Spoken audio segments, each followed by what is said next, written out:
আসসালামু আলাইকুম।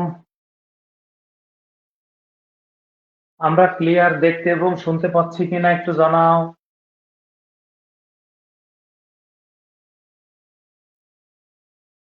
আমরা ক্লিয়ার দেখতে শুনতে পাচ্ছি।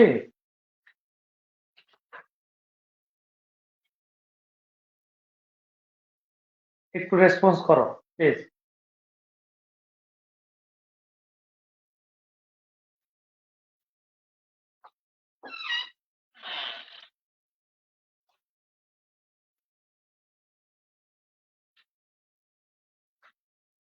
ওয়ালাইকুম আসসালাম। তাহলে আমরা আজকে একটা প্রাণবন্ত ক্লাস উপভোগ করবো ইনশাআল্লাহ। সবাই ইনশাআল্লাহ বলতে পারো এই কারণে যে আমাদের চিকিৎসা বিজ্ঞান এবং ফুড এন্ড নিউট্রিশন অর্থাৎ খাদ্য পুষ্টি দুইটা ক্লাস করলে আমাদের এই জীবনে সুস্থ থাকার জন্য খুবই গুরুত্বপূর্ণ হবে ইনশাআল্লাহ। আরেকটা মেসেজ হচ্ছে আমরা প্রস্তাব করেছি পরের ক্লাসগুলো আমরা জুমে করব যাতে তোমাদের সাথে কথা বলতে পারি। ঠিক আছে? চেষ্টা করব যদি আল্লাহ সহায় থাকে। তাহলে চিকিৎসা বিজ্ঞানের জনক হচ্ছে হিপোক্রেটিস।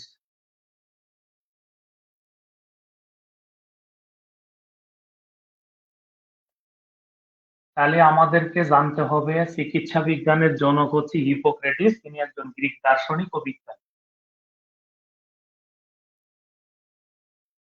ওকে?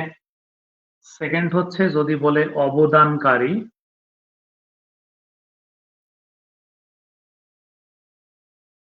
তাহলে আমরা জেনে রাখবো এটা হলো ইবনে সিনা।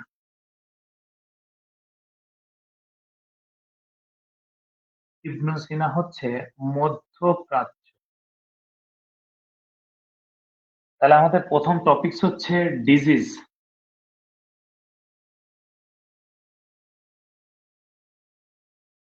ডিজিজ বা রোগ কাকে বলে? বলো। ডিজিজ বা রোগ বলতে আমরা কি বুঝি? রোগ কাকে বলে?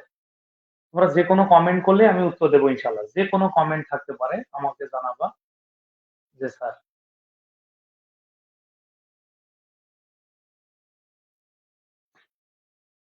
ওকে, একটু মেসেজ করো। সব তাহলে ঠিক আছে তাই না? তাহলে আমরা যদি বলি যে আমাদের আল্লাহ পাক যে অঙ্গ প্রত্যঙ্গ দিয়েছেন সেগুলোর স্বাভাবিকতাকে সুস্থতা বলা হয়, তাহলে এটার অস্বাভাবিকতাকে রোগ বলা হবে। তাহলে আমরা এভাবে লিখতে পারি শারীরিক অস্বাভাবিক অবস্থা। শারীরিক অস্বাভাবিক অবস্থাকে আমরা বলি হচ্ছে রোগ। কোনগুলো আমাদের শারীরিক অস্বাভাবিক অবস্থা? যেমন diabetes.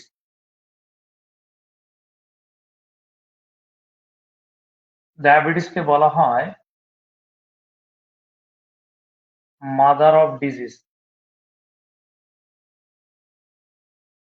Mother of disease.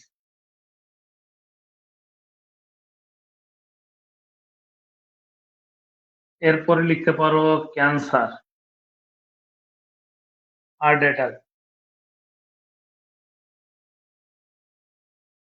Stroke ইত্যাদি। একটু দেখে নাও, এইটুকু আমরা একটু লিখে নেব সবাই। আবারও বলছি তাহলে আমার সাথে একটু অ্যান্সার দাও যে আমাদের কি কি জানতে হবে। প্রথম জানতে হবে হচ্ছে চিকিৎসা বিজ্ঞানের জনককে, হিপোক্রেটিস। অবদানকারী ইবনে সিনা। রোগ হচ্ছে শারীরিক অস্বাভাবিক অবস্থা যেমন diabetes, diabetes mother of disease, cancer, heart attack, stroke ইত্যাদি।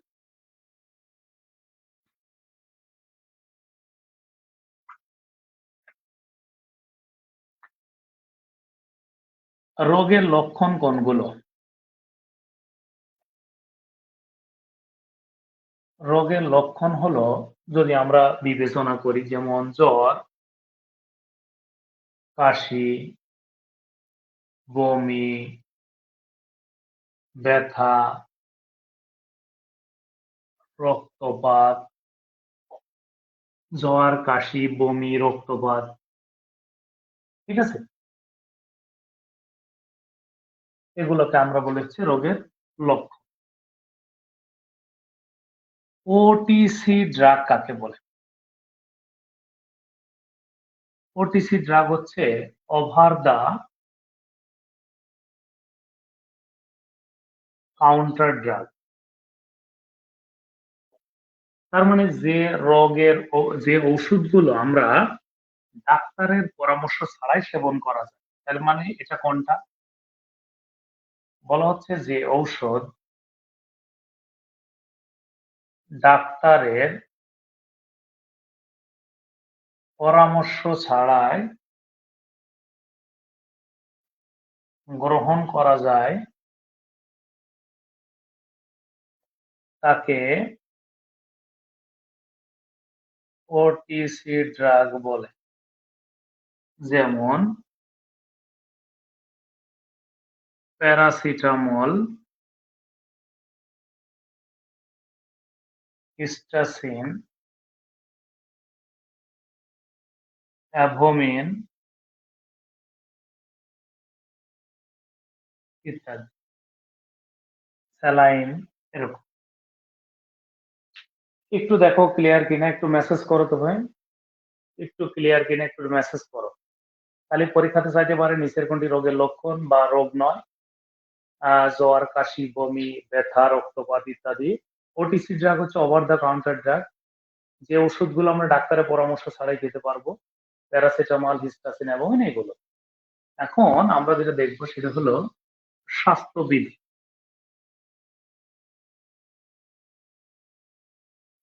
আমাদের অনেক সময় পরীক্ষাতে আসে যে স্বাস্থ্যবিধি,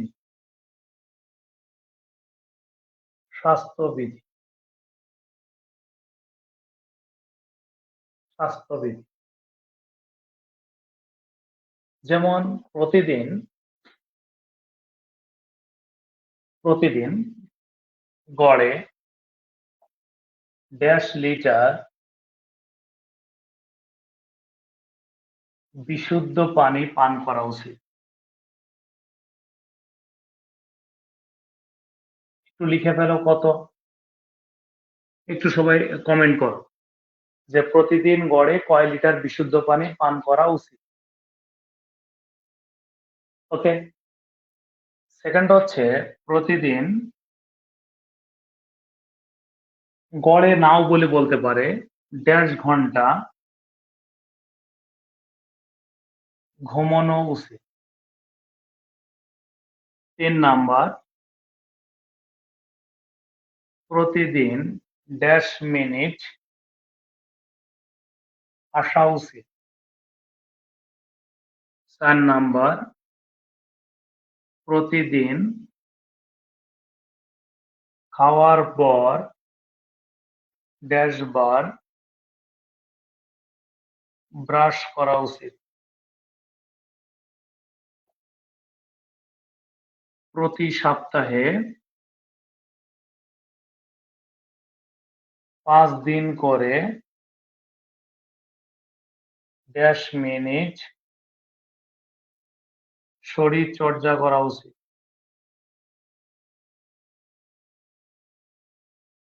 করা উচিত। আমরা এই 5টা প্রশ্ন একটু অ্যান্সার দেওয়ার চেষ্টা করব। একটু দেখো আমরা পারি কিনা। সবাই চেষ্টা করো। কে কয়টা পারি দেখবো। সবগুলো পারলে একটা চকলেট খাওয়াবো, বলো। আর না পারলে আমাকে চকলেট খাওয়াইতে হবে।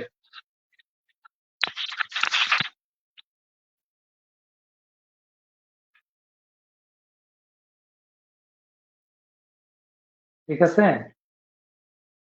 তাহলে প্রতিদিন গড়ে 3 লিটার বিশুদ্ধ পানি পান করা উচিত। 6 থেকে 8 ঘন্টা ঘুমানো উচিত। 5 মিনিট শরীরচর্চা করা উচিত। 2 বার ব্রাশ করা উচিত। 30 মিনিট শরীরচর্চা করা উচিত। তাহলে একটু দ্রুত লিখে নেব সবাই আমরা।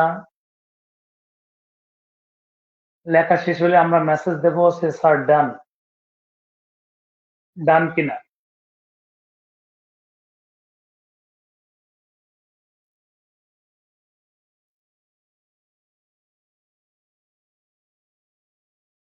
ওকে,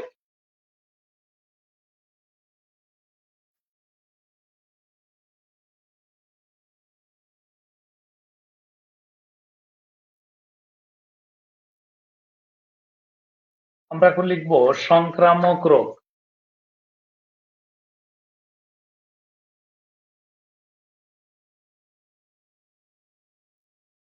মেসেজ হচ্ছে বিভিন্ন অণুজীব দ্বারা বিভিন্ন অণুজীব দ্বারা সৃষ্ট রোগ। বিভিন্ন অণুজীব দ্বারা সৃষ্ট রোগ। এখন এই যে অণুজীব,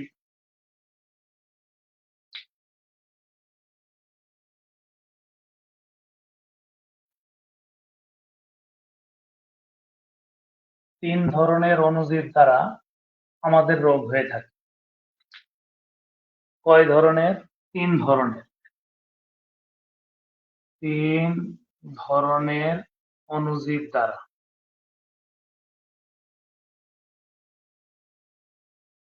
তিন ধরনের অণুজীব দ্বারা আমাদের সংক্রামক রোগ হয়ে থাকে। একটু খেয়াল করো, প্রথমটা হচ্ছে ব্যাকটেরিয়া, এর পরেরটা হচ্ছে ভাইরাস, এরপরে লিখো ছত্রাক ও অন্যান্য। একটু খেয়াল করতে হবে, আমাদের ব্যাকটেরিয়া দ্বারা রোগ হয়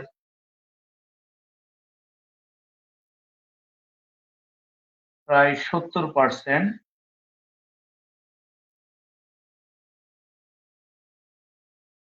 ভাইরাস দ্বারা আমাদের রোগ হয় প্রায় 28%, ছত্রাক ও অন্যান্য দ্বারা আমাদের রোগ হয় প্রায় 2%। একটু দেখে নাও এটুকু ক্লিয়ার কিনা। তাহলে প্রথম মেসেজ হচ্ছে আমাদের সংক্রামক রোগ কাকে বলে, প্রথম মেসেজ। তাহলে আমরা বলবো অণুজীব দ্বারা সৃষ্ট রোগ। সেকেন্ড হচ্ছে কয় ধরনের অণুজীব দ্বারা আমাদের রোগ হয়? তিন ধরনের।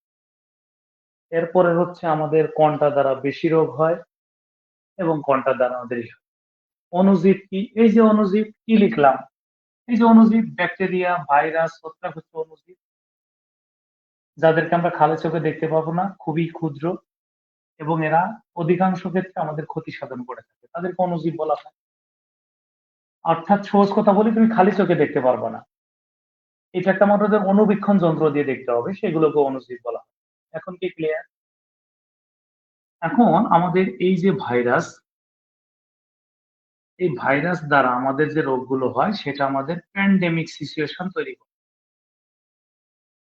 প্যান্ডেমিক, বা আমরা বলতে পারি মহামারীত্ব। একটু খেয়াল করো তো ভাই, আমরা ক্লিয়ার করতে পেরেছি কিনা? ওকে, তাহলে যদি পরীক্ষাতে প্রশ্ন আসে যে কোন অণুজীব দ্বারা সৃষ্ট রোগ আমাদের প্যান্ডেমিক সিচুয়েশন তৈরি করে, তাহলে আমরা কি দাগাবো বলো? অবশ্যই ভাইরাস দাগাবো। আর যদি বলে কোন অণুজীব দ্বারা আমাদের বেশি রোগ হয়ে থাকে, আমরা ব্যাকটেরিয়া দাগাবো। ক্লিয়ার?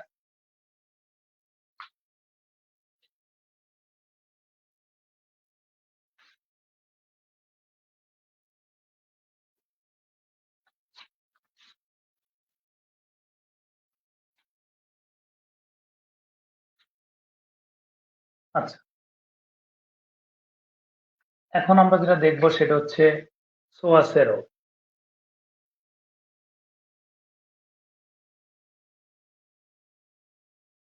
ছোঁয়াচে রোগ, ছোঁয়াচে রোগ। ছোঁয়াচে রোগ কোনগুলো? একটু খেয়াল করতে হবে। ছোঁয়াচে রোগ হলো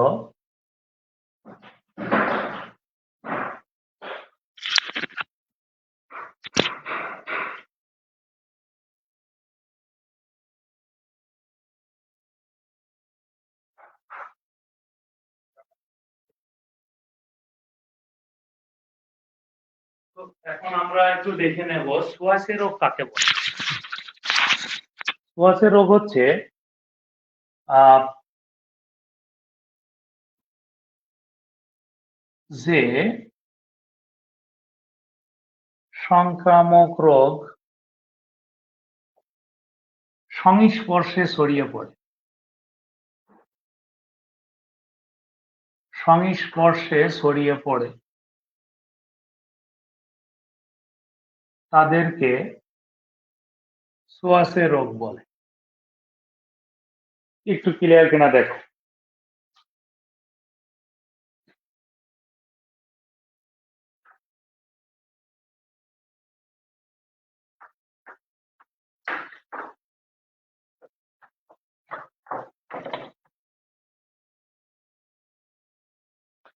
ক্লিয়ার?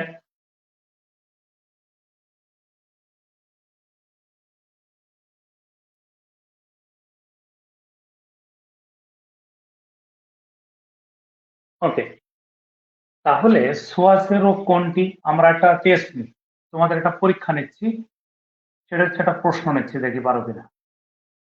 নিচের কোনটি সোয়াশে রোগ? প্রশ্নটা হচ্ছে নিচের কোনটি সোয়াশে রোগ? কতে হলো যক্ষা, খতে হলো ইবোলা,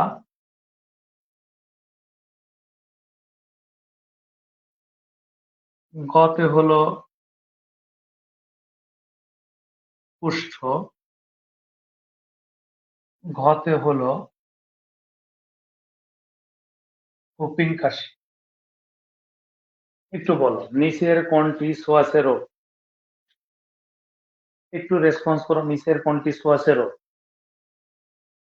আমরা অ্যান্সার দেব নিচের কোনটি সোয়াশে রোগ।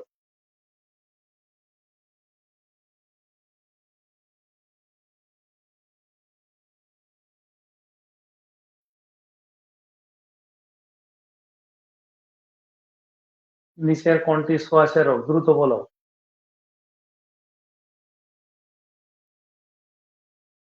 আমি কিন্তু আগে তোমাকে সংজ্ঞা লিখে দিয়েছি, এরপরে প্রশ্ন করেছি।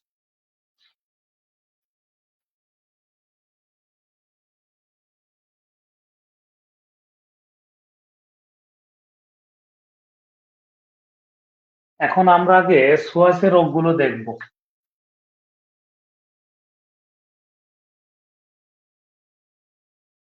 সোয়াশে রোগের তালিকা, তাহলে তুমি বুঝে যাবা কোনগুলো সোয়াশে রোগ। আম, হারপিস, ইবোলা, আম হারপিস ইবোলা,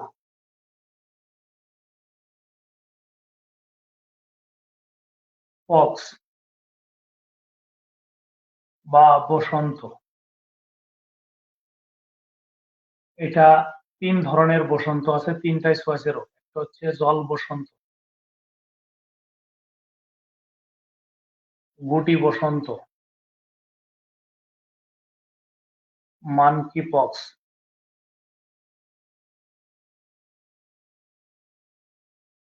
বা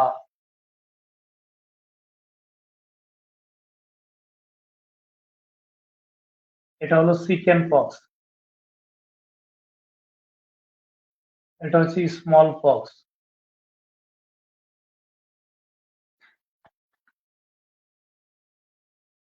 তাহলে হাম, হারপিস, ইবোলা, জল বসন্ত, গুটি বসন্ত, মানকি পক্স, তারপরে তোমার চোখ উঠা, তারপরে হচ্ছে চর্মরোগ। এই কয়টা হলো সোয়াশে রোগ। এখন সোয়াশে রোগগুলো একটু পড়ে মুখস্থ করে ফেলাও, কোনগুলোকে সোয়াশে রোগ বলা হয় এটা মুখস্থ করো।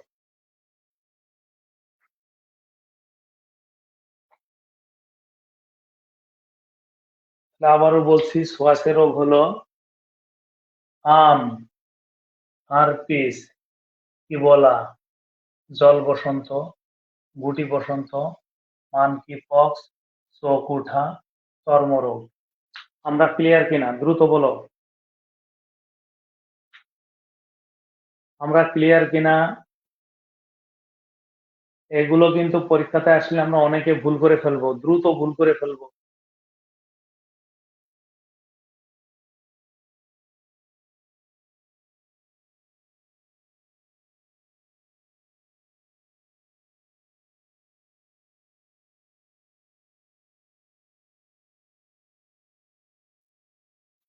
আমরা পক্স আগে কি একটু বোঝায় বলি 30 সেকেন্ড।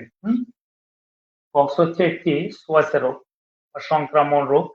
আমরা লিখেছিলাম সবগুলো সংক্রামক রোগের মধ্যে যারা সংস্পর্শে ছড়িয়ে যায় তাদেরকে আমরা বলি হচ্ছে জল বসন্ত বা এই সবগুলোকে আমরা বলি হচ্ছে সোয়াইসা রোগ। যখন আমাদের গায়ে অনেক সময় ফুসকা পোড়ার মতো ছোট ছোট দানার মতো হবে, প্রত্যেকটার মধ্যে জল থাকবে, সেটাকে আমরা বলি জল বসন্ত। শরীরের মধ্যে আমাদের যদি আসিলের মতো হয়, সেগুলো হচ্ছে তোমার গুটি বসন্ত। আর মানকি পক্স হচ্ছে অনেক সময় সুইংগাম টুইংগাম খেলে যে আমরা গায়ে লাগাই দিই, তাহলে কেমন হবে? এবড়ো থেবড়ো হয়ে যাবে। এরকম আকৃতি হলে তাকে আমরা বলি মানকি পক্স। এদের মধ্যে সবচেয়ে মারাত্মক হচ্ছে মানকি পক্স। ক্লিয়ার আশা করি। মানকি পক্স হচ্ছে বানরের দ্বারা জীবাণুটা ছড়াবে এমন একটি ক্ষতিকর রোগ হচ্ছে, আমরা বলি মানকি পক্স। ওকে, তাহলে এই ক্ষেত্রে আগের উত্তরটা হবে কিন্তু ইবোলা। ওকে, এখন আমরা যেটা দেখবো সেটা হচ্ছে ভাইরাস জনিত রোগ সমূহ।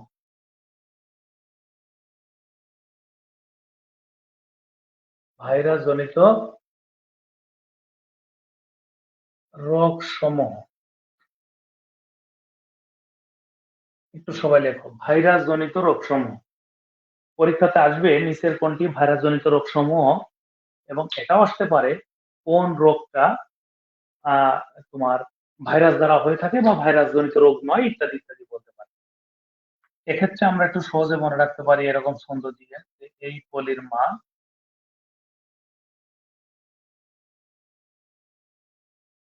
আর জিত হবে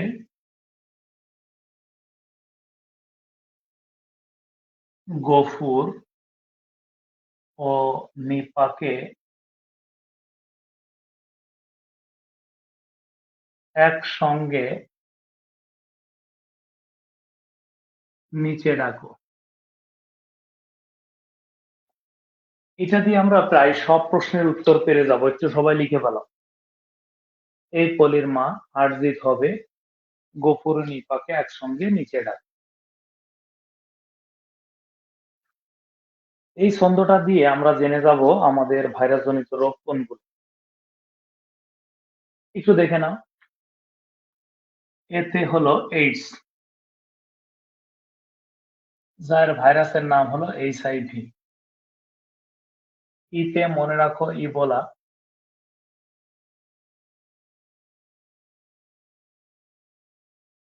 ইনফ্লুয়েঞ্জা।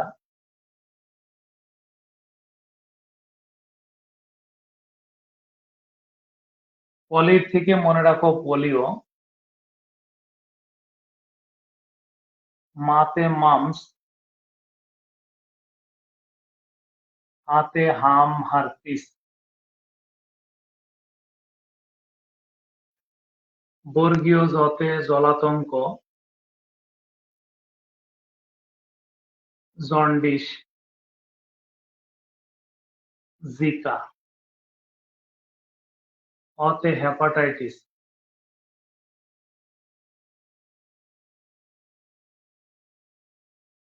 বতে বসন্ত, আর বসন্ত যে 3 ধরনের তা আমরা আগে পড়ে আসছি।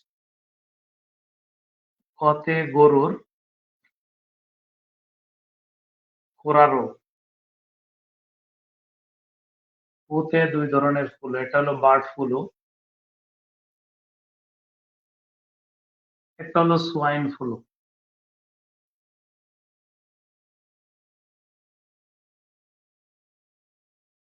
বার্ড ফ্লুর ভাইরাসের নাম হলো H5N1, সোয়াইন ফ্লু হচ্ছে H1N1। নিপা থেকে রোগের নাম হলো নিপা, ভাইরাসের নাম হলো নিপা। এটা বাদুড়ের মাধ্যমে ছড়ায়। ঠিক আছে, এখানে এই যে পথে মনে রাখো কোভিড-19, আর দন্তর সাথে মনে রাখো সার্স রোগ। এই দুইজনেরই ভাইরাসের নাম হলো করোনা ভাইরাস। আর সতে মনে রাখো চিকুনগুনিয়া।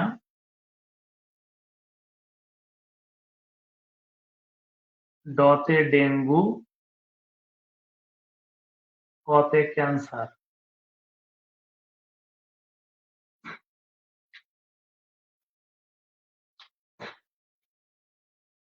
একটু দেখো আমাদের লেখাটা হয়েছে কিনা, ইয়েস এন্ড নো জানাও।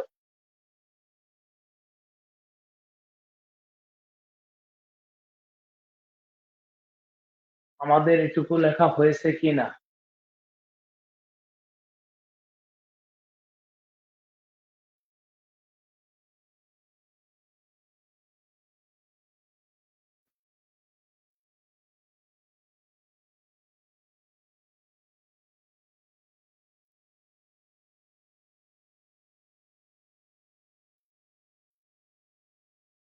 শেষ।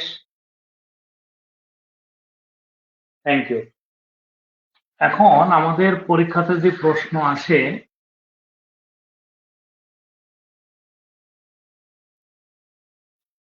এখন যদি এরকম প্রশ্ন আসে যে কি পারি কিনা, নিচের কোনটি ভাইরাস জনিত, নিচের কোনটি ভাইরাস জনিত রোগ নয়।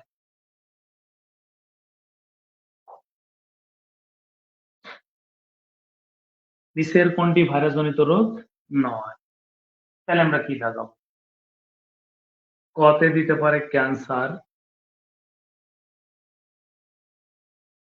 কতে দিল মামস, গতে দিল প্লেগ, ঘতে দিল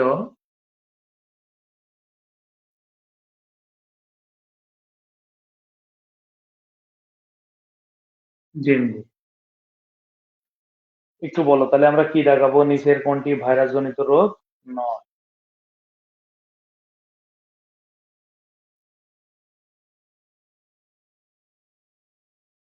একটু দেখো নিচের কোনটি ভাইরাস জনিত রোগ নয়, একটু ক্লিয়ার কিনা,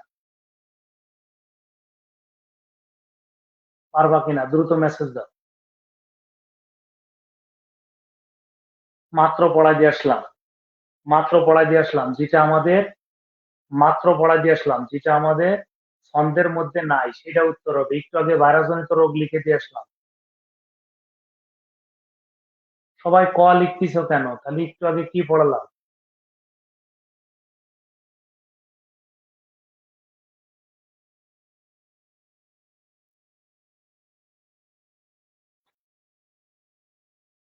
মাত্র পড়াই দিয়ে আসলাম ক্যান্সারের ভাইরাসের নাম হলো প্যাপিলোমা।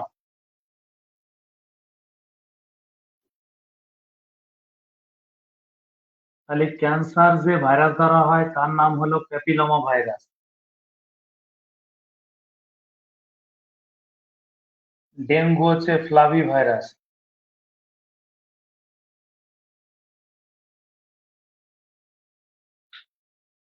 এটা হলো এটাও ভাইরাস দ্বারা রোগ, এটাও ভাইরাস জনিত রোগ।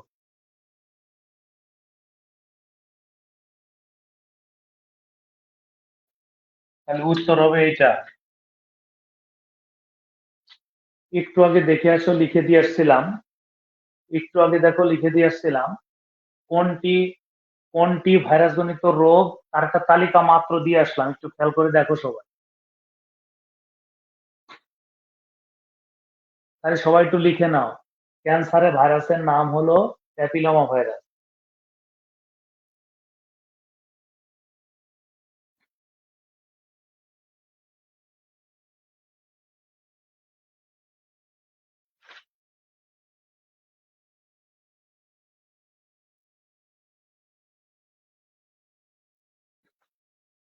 ওকে,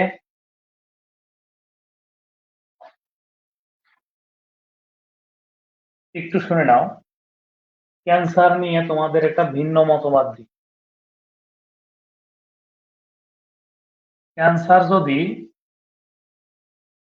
ভালো করে বুঝবা, ক্যান্সার দুই ধরনের হতে পারে। ক্যান্সার আমরা কিন্তু ব্লাড ক্যান্সার বলতেছি না, ব্লাড ক্যান্সার ভিন্ন বিষয়, এটা অন্য বিষয়। আমি তোমাদের এই তিনটা সম্পর্কে একটু বলি। যদি কোষের অস্বাভাবিক বৃদ্ধির ফলে হয়, কোষের অস্বাভাবিক বৃদ্ধি, যাকে আমরা বলি টিউমার, যাকে আমরা কি বলি টিউমার বলি। কোন ধরনের টিউমার? Malignant tumour. এইটার ফলে যদি ক্যান্সার হয় তাহলে এটা অসংক্রামক, তাহলে এটা হবে অসংক্রামক রোগ। আর যদি সে প্যাপিলোমা ভাইরাসের আক্রমণে হয়,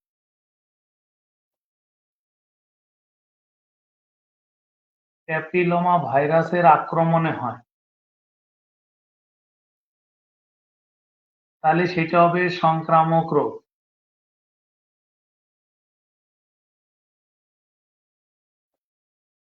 তাহলে একটু তাকায় দেখো, তাহলে ক্যান্সার সংক্রামক রোগও হতে পারে, অসংক্রামক রোগও হতে পারে।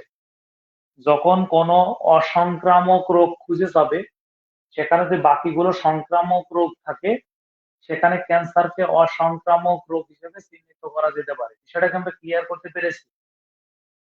তাহলে ক্যান্সার সংক্রামক হতে পারে, ক্যান্সার অসংক্রামক হতে পারে। যদি টিউমার হয়ে হয়, অর্থাৎ কোষের অস্বাভাবিক বৃদ্ধির ফলে, সেটা হবে অসংক্রামক। আর প্যাপিলোমা ভাইরাসের আক্রমণে হয়, তাহলে হবে সংক্রামক রোগ। ক্লিয়ার করতে পারলাম? ক্লিয়ার করতে পারলাম? তাহলে ব্লাড ক্যান্সার কোনটা? ব্লাড ক্যান্সার হচ্ছে ডাব্লিউবিসি বৃদ্ধি পেলে। তাহলে ডাব্লিউবিসি যদি বৃদ্ধি পায়, তাকে আমরা বলি হলো মানে শ্বেত কণিকা। ডাব্লিউবিসি মানে কি? শ্বেত কণিকা। আমরা কি একটু ক্লিয়ার কিনা আমাকে বলো তো?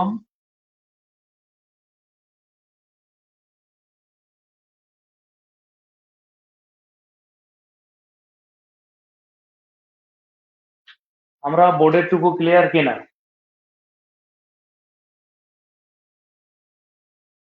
আমরা ক্লিয়ার কিনা একটু বলো।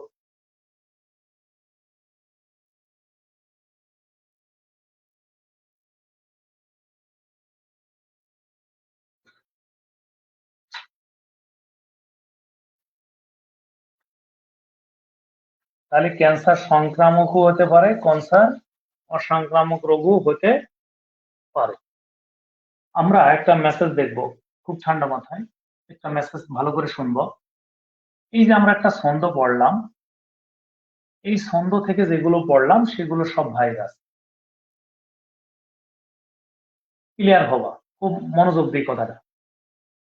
এই ছন্দের বাইরে যেগুলো আছে,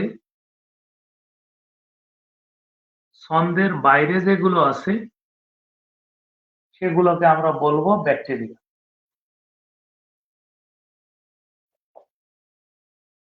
আর একটা কথা খালি মনে রাখবো, সেটা হচ্ছে চর্মরোগ বা স্কিন ডিজিজ,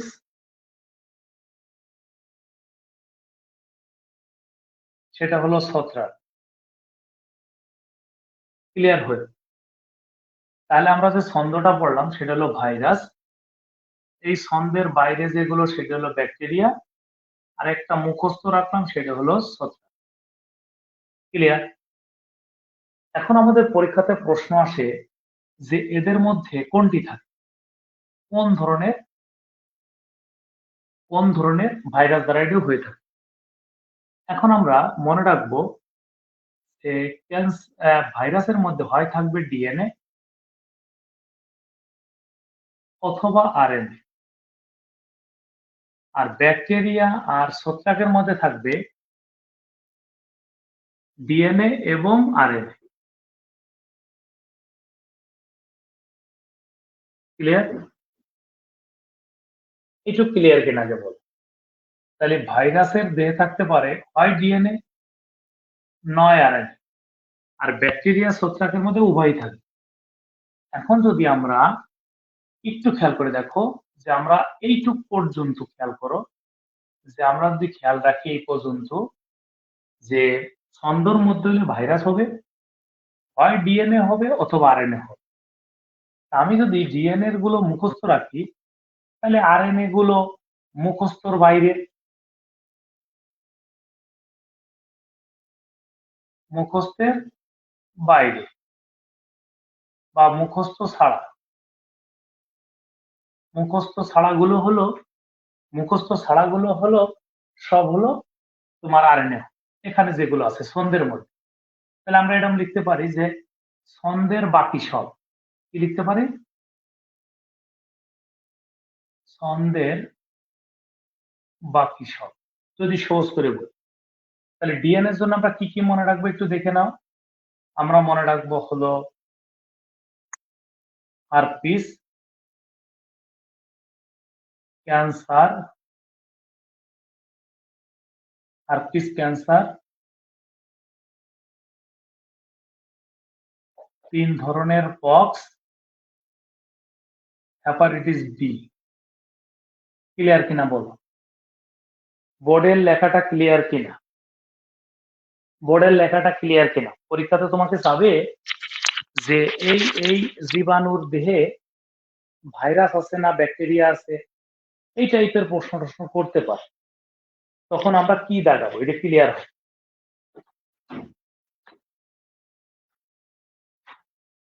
আগে বোর্ডের টুকু ক্লিয়ার কিনা একদম ঠান্ডা মাথায় বুঝে নাও। ছন্দর মধ্যে হলে ভাইরাস হবে।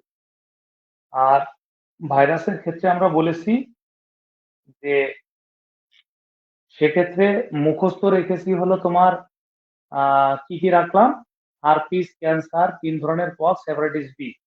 তাহলে ছন্দের মধ্যে তো আরো বাকি আছে। তাহলে ছন্দের মধ্যে বাকি যত যা আছে সব হবে হলো তোমার, সব হবে তোমার কি বলো? আরএনএ হবে।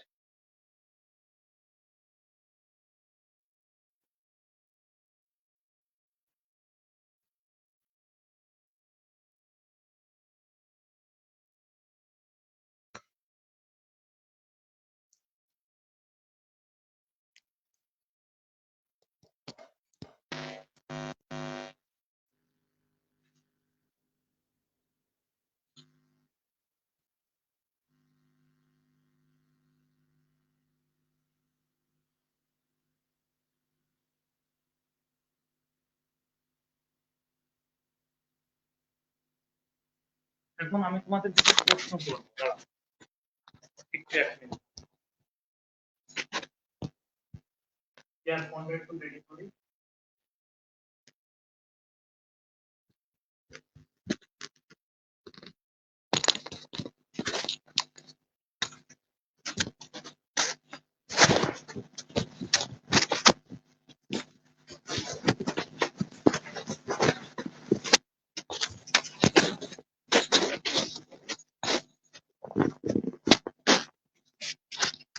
এখন কি ক্লিয়ার? সাউন্ড কি ক্লিয়ার কিনা দেখো তো, সাউন্ডটা ক্লিয়ার কিনা? সাউন্ড সাউন্ড ক্লিয়ার আছে কিনা একটু দেখো, দেখে আমাকে জানাও। তাহলে আমরা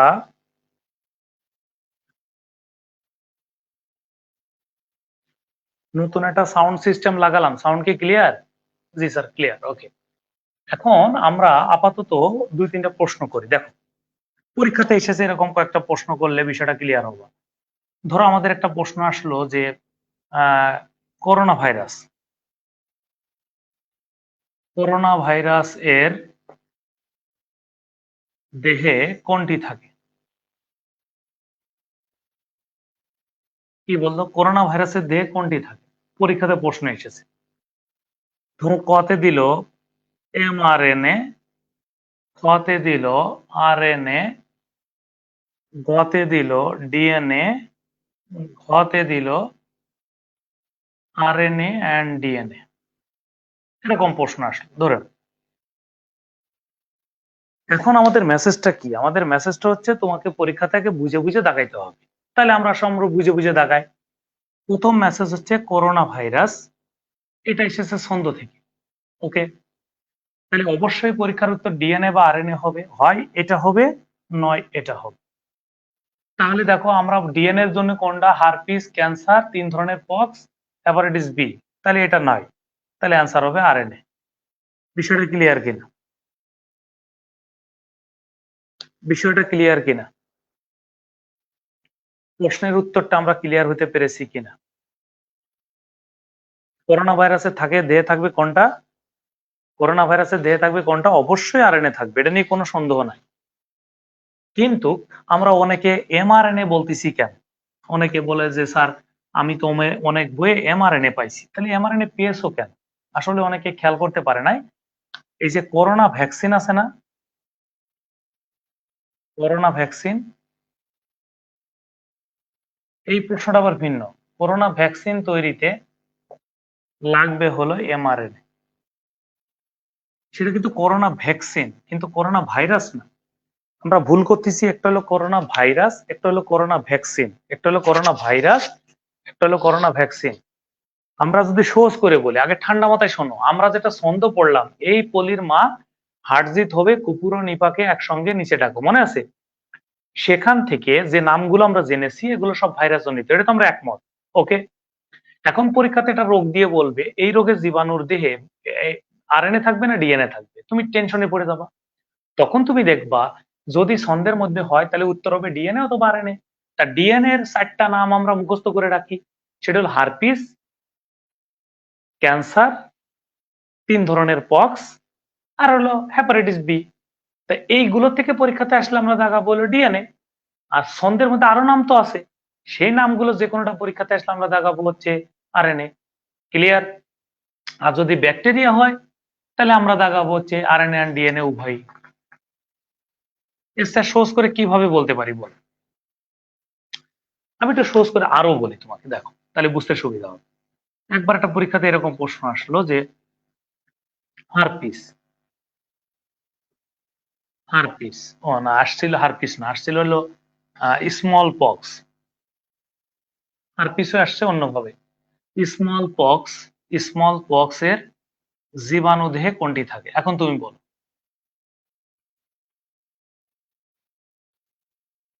স্মল পক্সের জীবাণু দেহে কোনটি থাকবে? এখন তুমি খেয়াল করো, পক্স তো আমাদের ছন্দের মধ্যে ছিল, তাহলে হয় হবে ডিএনএ, নয় হবে আরএনএ। তাহলে তো এটা মুখস্থের মধ্যে আছে, তাহলে ডিএনএ হবে, সিম্পল কথা। ক্লিয়ার? সবাই রেসপন্স করো প্লিজ। এটা নিয়ে কিন্তু তোমার পরে অনেকে যারা বুঝবে না তাদের জন্য কষ্ট হবে কিন্তু এটা করতে গেলে। ডিএনএ, ওকে। এখন আসো, যদি আমাদের এবছর এরকম প্রশ্ন আসতো, যে এরকম একটা প্রশ্ন আসছে, হারপিস,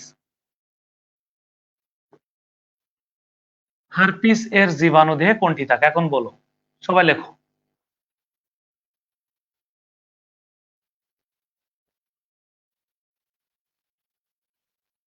হারপিসের জীবাণু দেহে, হারপিস মানে, হারপিস হলে কিন্তু অন্ধত্ব দেখা দেয়। হারপিস হলে আমাদের কি দেখা দেয়? অন্ধত্ব দেখা দেয়। তাহলে এটার মধ্যে কি থাকবে? হারপিস মুখস্থর মধ্যে আছে, তাহলে ডিএনএ হবে। কেউ কি ক্লিয়ার হচ্ছে কিনা আমাকে একটু বলো। এখন আমরা যদি লিখতাম, ভালো করে শোনো, দেখি বলো কিনা, পারো কিনা। হেপাটাইটিস সি এর জীবাণু দেহে কোনটি থাকে? এখন বলো। হেপাটাইটিস সি এর জীবাণু দেহে কোনটি থাকে? হেপাটাইটিস সি, হেপাটাইটিস সি এর জীবাণু দেহে কোনটি থাকে? হেপাটাইটিস সি, তাহলে একটু খেয়াল করতে হবে, হেপাটাইটিস হলেই আমাদের ছন্দের মধ্যে এসেছে, তাহলে শুধু বি ব্যতীত সবগুলো, তাহলে হেপাটাইটিস সি অবশ্যই কি হবে? আরএনএ হবে। এখন যদি আমাদের এরকম প্রশ্ন করতো যে টিটেনাস, টিটেনাসের জীবাণু দেহে কোনটি থাকে বলো? টিটেনাস, তাহলে টিটেনাস তো আমাদের ছন্দের মধ্যে ছিল না, তাহলে টিটেনাস কোন ধরনের রোগ? প্রথম কথা হলো ব্যাকটেরিয়া রোগ। কি করে বুঝলাম? এটা ছন্দের বাইরে এসেছে, তাহলে ব্যাকটেরিয়া। যখন আমি ব্যাকটেরিয়া চিহ্নে ফেলবো, তাহলে তো আমি ইজিলি বলতে পারবো ডিএনএ অ্যান্ড আরএনএ। ক্লিয়ার কিনা আমাকে বলো। তাহলে আগে আমাকে রোগটাকে চিহ্নিত করতে হবে, তারপরে আমাকে ডিএনএ আরএনএ দেখাইতে হবে। বিষয়টা কি ক্লিয়ার? রেসপন্স করো। তার মানে পরীক্ষার প্রশ্ন আসলে আমাকে প্রথমত চিন্তা করে খুঁজে বের করতে হবে এটা কি ডিএনএ নাকি আরএনএ, বিষয়টা ক্লিয়ার কিনা।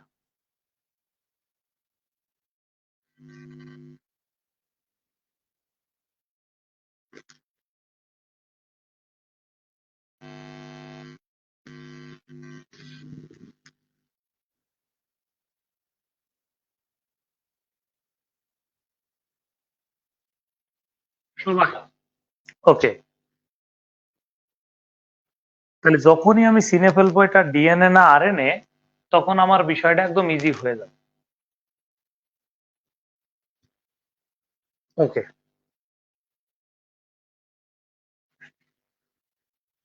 তোমাদের কোনো প্রশ্ন থাকলে আমাকে করতে পারো যে স্যার এটা সম্পর্কে আমাদের কোনো ধারণা নাই বা ধারণা দিতে চাই, তোমরা নিতে চাও। সাম্প্রতিক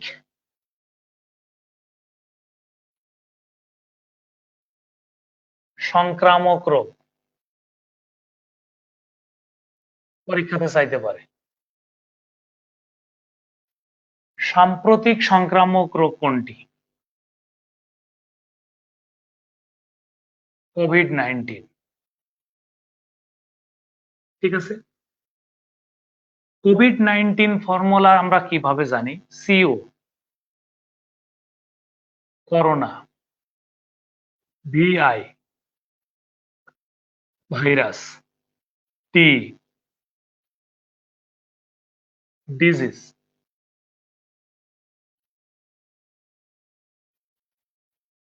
তাহলে 19 কি? 2019। সর্বপ্রথম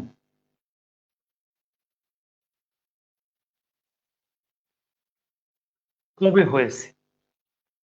সর্বপ্রথম চীনে হয়েছে। মনে রাখার টেকনিক হলো 2019 সালের শেষ তারিখে হয়েছে।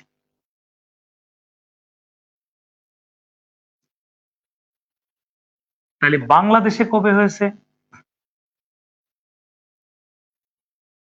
মনে রাখবা নারী দিবসে হয়েছে। নারী দিবস কোনটা?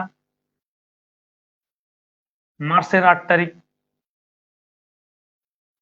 তাহলে বাংলাদেশে রোগী মৃত্যু গেছে কবে?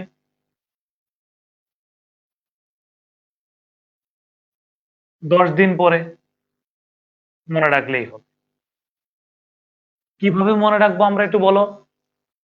তাহলে কোভিড-19 19 সালের শেষ তারিখে চীনে হয়েছে, নারী দিবসে বাংলাদেশে হয়েছে, 10 দিন পরে রোগী মারা গেছে। এবার মনে রাখতে পারো। আমরা এটাকে বলতে পারি, এই করোনা ভাইরাসকে কি নামে ডাকা যায়? করোনা ভাইরাসকে আমরা বলতে পারি, নভেল ভাইরাস।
বোর্ডে যেটুক লেখা আছে এটুক ক্লিয়ার কিনা?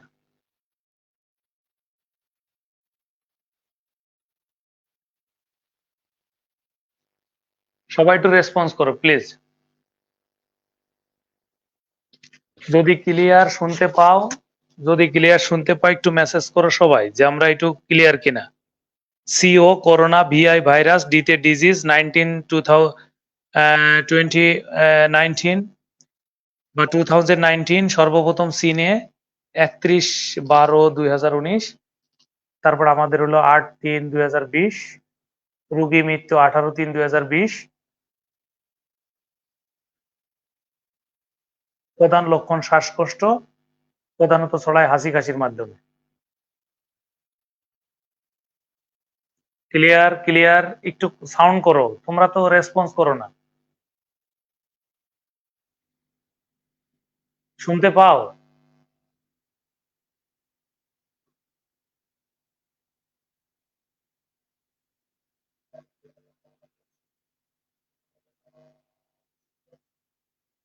আমরা কি শুনতে পাই?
একটু খেয়াল করে দেখো, সেটা হচ্ছে হেপাটাইটিস হচ্ছে যকৃতের প্রদাহ। হেপাটাইটিস 5 ধরনের, hepatitis A B C D E, আর সি হচ্ছে সবচেয়ে মারাত্মক। এটার ফলে লিভার সিরোসিস হয়। হ্যাঁ,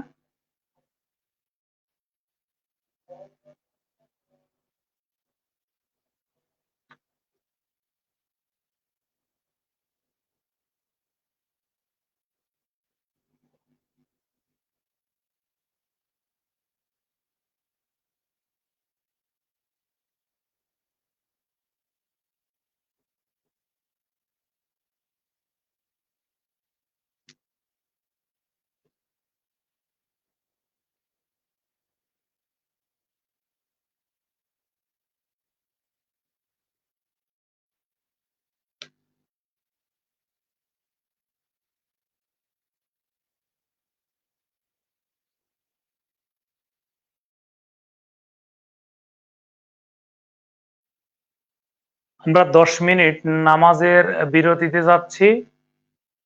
আমরা ঠিক 6টা 5-6 মিনিটের দিকে শুরু করবো ইনশাল্লাহ। সবাই আমরা নামাজ পড়ে নিই।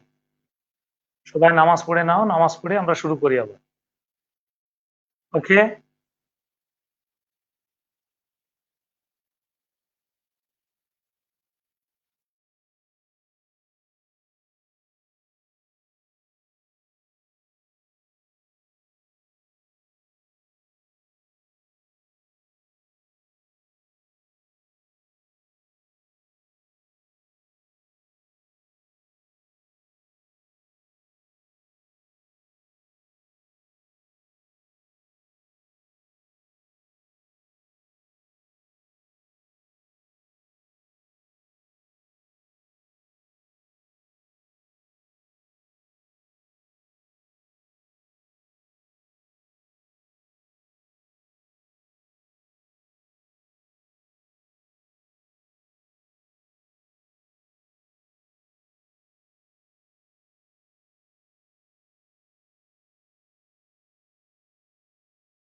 না, আমরা কি ফিরে আসছি কিনা একটু দেখো।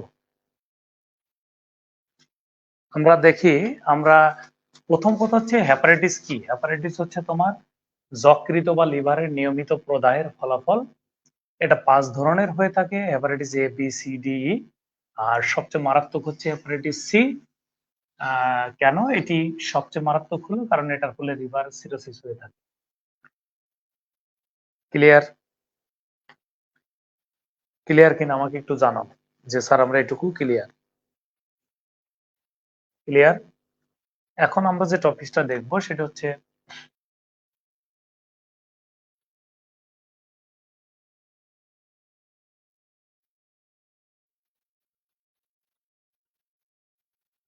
আমরা কিছু গুরুত্বপূর্ণ টপিকস দেখবো, সেটা হচ্ছে একসাথে লিখবো আমরা। একটু লিখে নাও। অ্যান্টিজেন,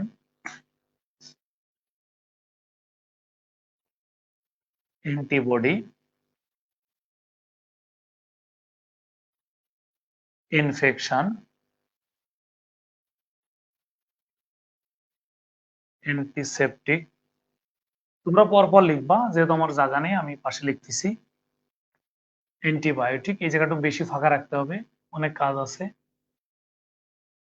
অ্যান্টিবায়োটিকের পরে হলো ইমিউনিটি,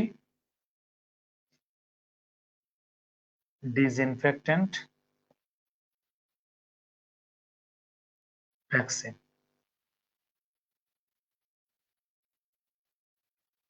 আমরা যদি একটু খেয়াল করি, এখান থেকে প্রতি বছরেই প্রায় প্রশ্ন আসে, প্রতি বছরেই প্রশ্ন আসে। যদি আমরা একটু দেখে নিই,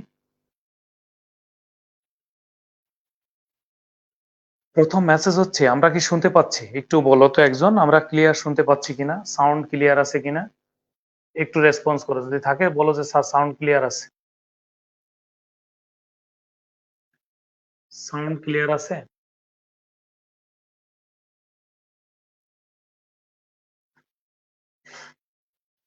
শুনতে পাচ্ছি?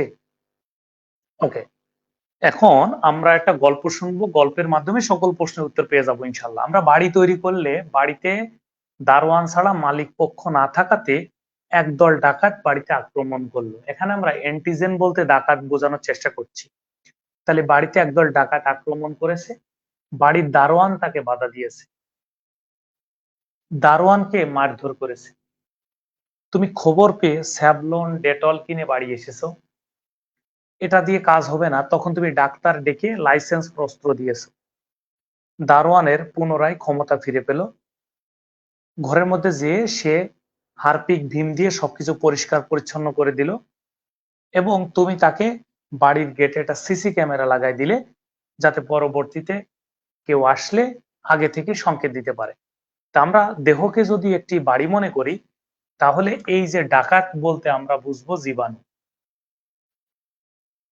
এখানে দারোয়ান হচ্ছে প্রতিরোধকারী। একটু শব্দগুলো লিখবো। দারোয়ান হচ্ছে প্রতিরোধকারী, প্রতিরোধকারী। এখানে ইনফেকশন হচ্ছে সংক্রমণ। এখানে যে আমরা প্রাথমিক যে ব্যবস্থা গ্রহণ করি তার নাম হলো প্রতিরোধক। যেটা আমাদেরকে আহ, জীবাণু মারতে সহযোগিতা করে তার নাম হলো প্রতিষেধক। এটার নাম হলো অনাক্রম্যতা। এটা হলো নির্বীজক। এটা হলো টিকা। একটু দেখো, শব্দগুলো প্রাইমারি লেভেলে তোমাদের জানা উচিত। এখন একটু খেয়াল করে দেখতে হবে। তাহলে আবারও বলছি, যে বাড়িতে আক্রমণ করে জীবাণু, বাধা দেয় দারোয়ান, দারোয়ানকে আক্রমণ করলো। আমি প্রাইমারি স্টেজে একটা জিনিস ব্যবহার করলাম, প্রতিরোধক। তা মারার জন্য প্রতিষেধক, ক্ষমতা ফিরে পেলে অনাক্রম্যতা, আর যাদের জীবন নেই জড় বস্তুর জীবাণু মারার জন্য নির্বীজক, আর ভবিষ্যতের কথা চিন্তা করে যে ব্যবস্থা তার নাম টিকা বা ভ্যাকসিন। আমরা প্রত্যেকটা সম্পর্কে একটু একটু করে লিখতে চাই। এটা লেখা শেষ তো, ডান কিনা বলো। এখন আমরা প্রত্যেকটা সম্পর্কে বিস্তারিত জানবো, প্রত্যেকটা সম্পর্কে বিস্তারিত জানতে চাই। যদি তোমরা বলো যে না স্যার এটা ক্লিয়ার আছে, তখন আমি তোমাকে এটা দেখাবো।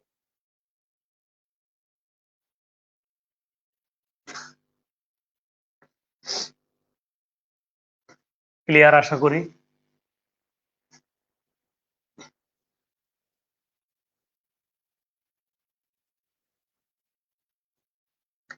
অ্যান্টিজেনের পাশে প্রথম কথা লিখবা ক্ষতির উদ্দেশ্যে দেহে প্রবেশ করে।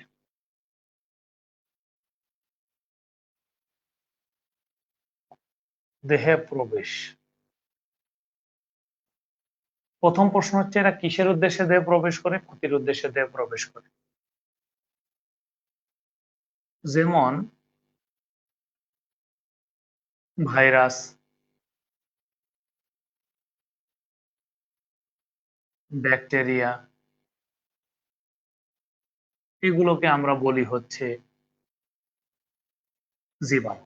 এরা কি নিয়ে গঠিত? প্রোটিন জাতীয় উপাদান দ্বারা গঠিত। অ্যান্টিজেন কি দ্বারা গঠিত? এটি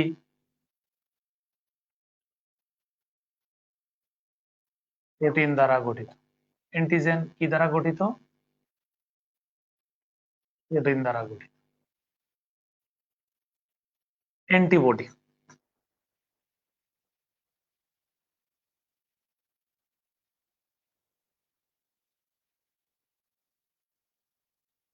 তাহলে প্রতিরোধকারী কারা?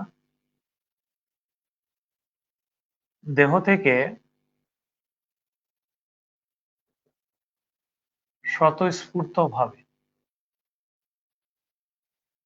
থেকে স্বতঃস্ফূর্তভাবে তৈরি হয়ে জীবাণুকে বাধা দেয়। এরা হলো দেহের প্রোটিন কণা। তাহলে অ্যান্টিবডি হচ্ছে দেহের প্রোটিন কণা। একটু দেখো লেখা শেষ কিনা। তাহলে আবারও বলছি, জীবাণু হচ্ছে ক্ষতির উদ্দেশ্যে দেহে প্রবেশ করে, যেমন ভাইরাস, ব্যাকটেরিয়া, এটি প্রোটিন দ্বারা গঠিত, মানে ভাইরাস, ব্যাকটেরিয়া প্রোটিন দ্বারা গঠিত। পরেরটা বলেছি অ্যান্টিবডি বা প্রতিরোধকারী, দেহ থেকে স্বতঃস্ফূর্তভাবে তৈরি হয়ে জীবাণুকে বাধা দেয়। এরা প্রোটিন কণা দ্বারা গঠিত, বা এরা দেহের প্রোটিন কণা।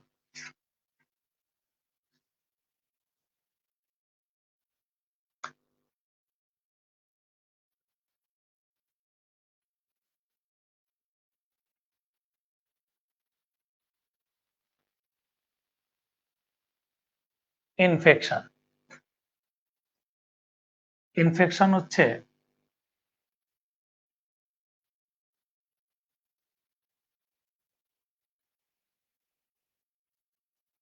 জীবাণু দ্বারা আক্রমণ। অ্যান্টিসেপটিক হলো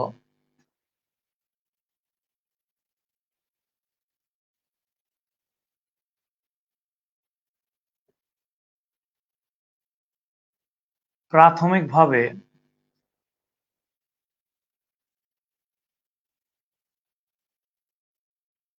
জীবাণুকে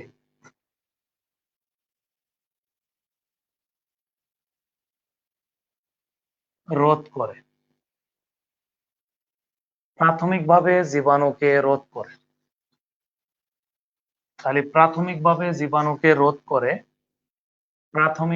জীবাণুকে রোধ করে তাকে আমরা বলছি হলো অ্যান্টিসেপটিক।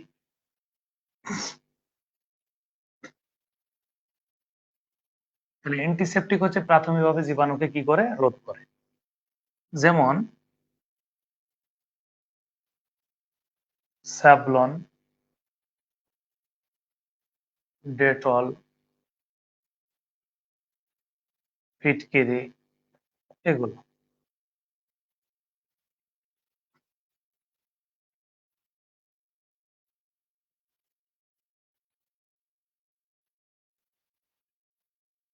এটুকু লেখা শেষ কিনা? এটুকু লেখা শেষ? আশা করি এটুকু লেখা শেষ।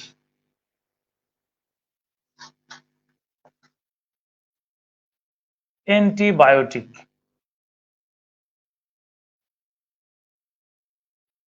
এটার অর্থ হলো প্রতিষেধক। প্রতিষেধক এটি কি করে?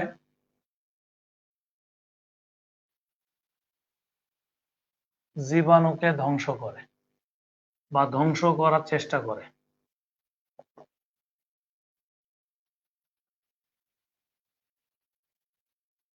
এটার আবিষ্কারকের নাম হলো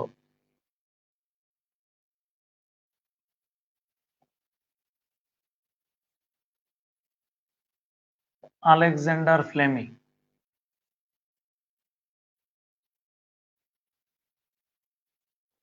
আলেকজান্ডার ফ্লেমিং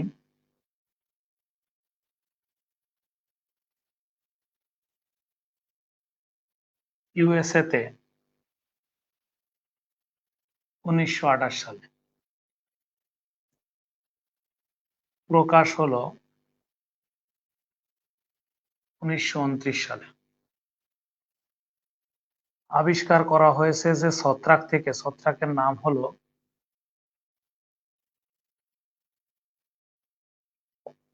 পেনিসিলিয়াম নোটাটাম। তাহলে একটু খেয়াল করবা, অ্যান্টিবায়োটিকের অর্থ কি? প্রতিষেধক। অ্যান্টিবায়োটিক মূলত কেন ব্যবহার করি? জীবাণুকে ধ্বংস করার চেষ্টা করার জন্য। কে আবিষ্কার করলেন? Alexander Fleming. সাল কত? 1928 সাল, ইউএসএ তে। প্রকাশ করলেন 1929 সালে। যে ছত্রাক থেকে আবিষ্কার করলেন সর্বপ্রথম, এটা হলো সর্বপ্রথম, সর্বপ্রথম। তাহলে সর্বপ্রথম যে ছত্রাক থেকে আবিষ্কার করলেন তার নাম ছিল, সেই ছত্রাকটার নাম ছিল পেনিসিলিয়াম নোটাটাম। এখান থেকে যে অ্যান্টিবায়োটিক আবিষ্কার করা হলো, যে অ্যান্টিবায়োটিক আবিষ্কার করা হলো, একটু খেয়াল করো, অ্যান্টিবায়োটিক, সেই অ্যান্টিবায়োটিকের নাম হলো পেনিসিলিন। পেনিসিলিন।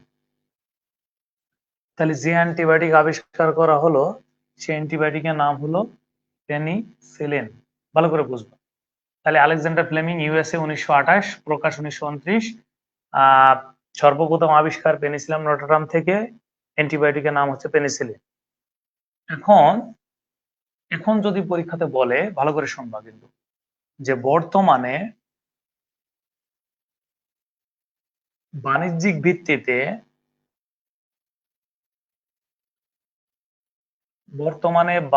ভিত্তিতে, কোন ছত্রাক থেকে অ্যান্টিবায়োটিক তৈরি করা হচ্ছে, সেক্ষেত্রে আমরা অ্যান্সার দেব হলো, ছত্রাকের নামটা হলো, একটু লিখে নাও, পেনিসিলিয়াম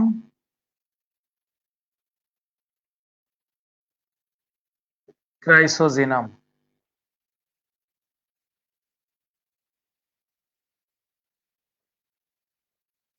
পেনিসিলিয়াম ক্রাইসোজিনাম।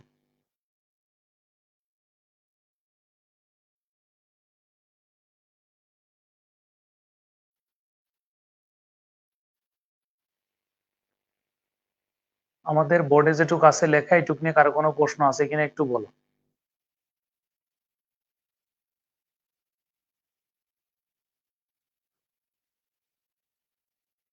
আমরা কি একটু দেখো তো কারো কোনো প্রশ্ন আছে কিনা এইটুক নিয়ে,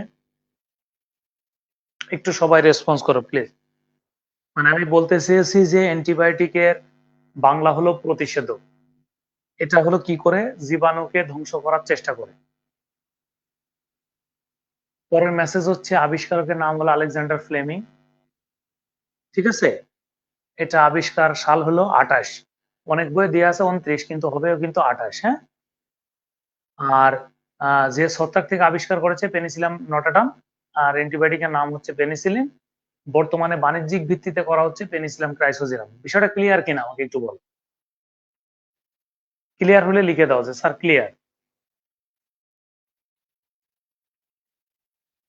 একটু রেসপন্স করো, ক্লিয়ার কিনা। আমি আবারও কথাটা বলি, ভালো করে মাথার ভিতরে এই দুটো কথা একটু সেট আপ দিয়ে নাও। যদি প্রশ্ন আসে অ্যান্টিবায়োটিক আবিষ্কারের সাল কত, তাহলে 1928। যদি বলে প্রকাশিত হয়েছে, তাহলে 1929। যদি বলে সর্বপ্রথম আবিষ্কারক, তাহলে কিন্তু সর্বপ্রথম আবিষ্কার, তাহলে কিন্তু পেনিসিলিয়াম নোটাটাম।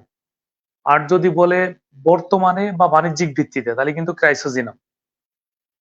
এই জায়গাটা আমাদের একটু বিভ্রান্তি লাগবে, এই জায়গা ক্লিয়ার কিনা। ওকে, তাহলে এটা নিয়ে আমাদের কোনো ঝামেলা থাকবে না ইনশাল্লাহ।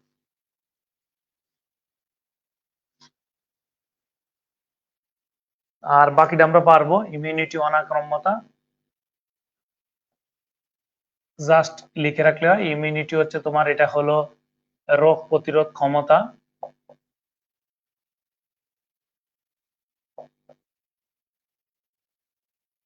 ডিসইনফেক্টেন্ট হচ্ছে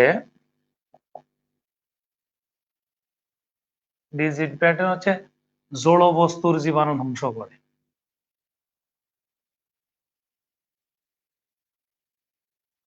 জড় বস্তু জীবাণু ধ্বংস করে। তারা কারা? যেমন ভীম, হারপিক, ফেনল 10%। ফেনল শব্দের মানে কিন্তু কার্বলিক অ্যাসিড। ওই যে কার্বলিক অ্যাসিড আমাদের মনে আছে কিনা, সাপ বা পোকামাকড়, সাপ পোকামাকড় তাড়ায়। তাহলে আমরা একটু দেখে নিই এটা ক্লিয়ার কিনা।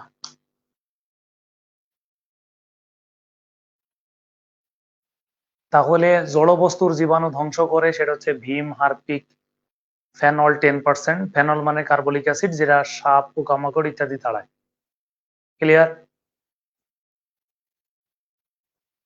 আমাদের ইম্পর্টেন্ট পয়েন্ট হচ্ছে, তাহলে আমরা একটা জিনিস দেখলাম, আমাদের কি কি আমরা পড়েছি মনে থাকার কথা, যে আমাদের জনক, অবদানকারী, রোগ কোনটি, রোগের লক্ষণ, সংক্রামক রোগ, ছোঁয়াচে রোগ, ভাইরাসজনিত রোগ, ভাইরাসের দেহে কোন ধরনের রোগ জীবাণু থাকে, করোনা সম্পর্কে, হ্যাপাটাইটিস সম্পর্কে, এবং আমরা এখন যেটা দেখলাম সেটা হচ্ছে প্রত্যেকটা টপিকসের সম্পর্কে মোটামুটি একটা ধারণা নিয়েছি।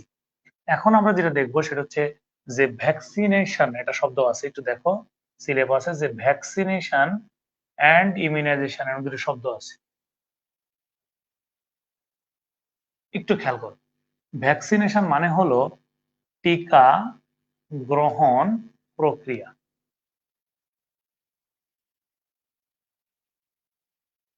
আর আর ইমিউনাইজেশন মানে হচ্ছে অনাক্রম্যতা তৈরির প্রক্রিয়া। অর্থাৎ ওই টিকাটা, ওই ভ্যাকসিনটা পরবর্তীতে অনাক্রম্যতা তৈরি করে দিবে। এইটুকু ক্লিয়ার আশা করি। এখন আমাদের একটু তাকাইতে হবে, সেটা হচ্ছে বিনামূল্যের টিকা সমূহ। যেমন আমরা যদি বলি বিশ্বব্যাপী, আবার যদি বাংলাদেশ বলি, যেমন বিশ্বব্যাপী বিনামূল্যে টিকা কবে চালু হয়েছে, তাহলে 1974 সালে। তাহলে বাংলাদেশে কবে চালু হয়েছে? 1979 সালের 7 এপ্রিলে। যদি বলে সফলভাবে চালু, তাহলে 1985 সালে। সহায়ক সংস্থা কারা?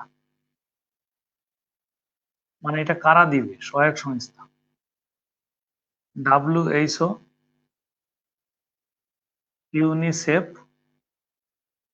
World Bank. ওকে, এখানে একই, এই জন্য টিক চিহ্ন দিলাম। ইপিআই টিকা 6টি, আর বিডিইপিআই টিকাকে আমরা বলি ইউসিআই টিকা।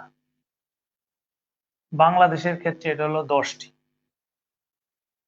একটু ক্লিয়ার হও, একটু যদি ক্লিয়ার হও তাহলে আমরা বিষয়টা এখান থেকে আস্তে আস্তে আগাবো। একটু দেখেন, একটু সবাই কি বলেছি একটু দেখে না। টিকা গ্রহণ প্রক্রিয়া হচ্ছে ভ্যাকসিনেশন, অনাক্রম্যতা তৈরি প্রক্রিয়া হচ্ছে ইমিউনাইজেশন। বিনামূল্যে টিকা বিশ্বব্যাপী চালু হয়েছে 74-এ, আমাদের হলো 79 7 এপ্রিলে সফলভাবে 85। সহায়ক সংস্থা হচ্ছে WHO, UNICEF, World bank, WB হচ্ছে ওয়ার্ল্ড ব্যাংক, আমাদের এটাও একই থাকবে।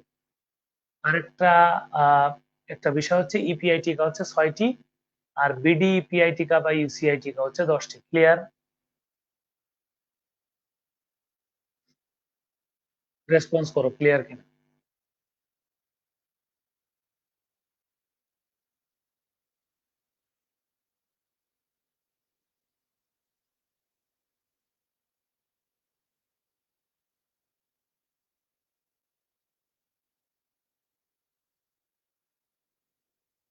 ওকে, এখন একটু খেয়াল করো, একটু একটু একটু মজা পাবা। দেখো, এখন আমাদের কিন্তু দুইটা বিষয় এখানে জানা উচিত। সেটা হলো,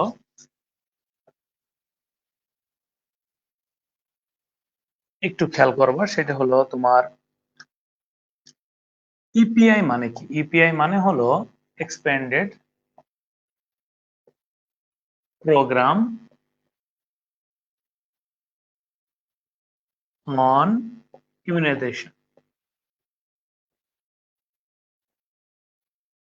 এটা বাংলা করলে হবে সম্প্রসারিত টিকাদান কর্মসূচি। আর একটা শব্দ তোমরা পেয়েছো ইউসিআই, ইউনিভার্সাল চাইল্ড ইমিউনাইজেশন। এটা হলো সার্বজনীন শিশু টিকাদান। একটু দেখে নাও। আমরা যদি একটু দেখি, আমাদের এখানে দুইটা মেসেজ আছে, একটা হচ্ছে ইউসিআই, একটা হচ্ছে ইপিআই। ইউসিআই কে আমরা বলি বিডিইপিআই। তাহলে পরীক্ষাতে যদি বলে সম্প্রসারিত টিকাদান কর্মসূচি কবে চালু হয়েছে বা সার্বজনীন শিশু টিকাদান কবে চালু হয়েছে, আনসার আমরা দিতে পারবো। এই ক্ষেত্রে বুঝবো হলো ৭৪, এই ক্ষেত্রে বুঝবো হলো কত বলো? ৭৯, ৭ এপ্রিল, সফলভাবে বললে ৮৫। ক্লিয়ার? একদম সহজ করে। পৃথিবীতে কবে হয়েছে, আমাদের কবে হয়েছে, জাস্ট যদি আমরা মেসেজ ক্লিয়ার করে রাখি, তাহলে এর এখানে কিন্তু সমস্যা হবে না ইনশাআল্লাহ। আমরা আরেকটু সহজ করে দিই। দেখো, ধরো ইপিআই রোগ সমূহ, আর এই পাশে আমরা লিখলাম ভ্যাকসিন। ক্লিয়ার? এলো ইপিআই রোগ, এ পাশে হলো তার ভ্যাকসিনের নাম। এখন আমরা যদি ১ নম্বরে লিখি, সেটা হলো পোলিও, ২ হলো যক্ষ্মা, ৩ হলো ডিপথেরিয়া,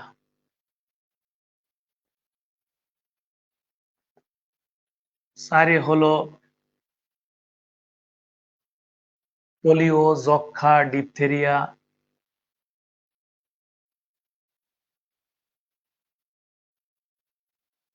হুপিং কাশি,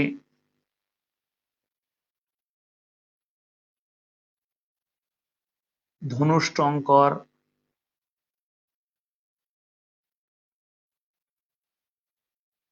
হাম,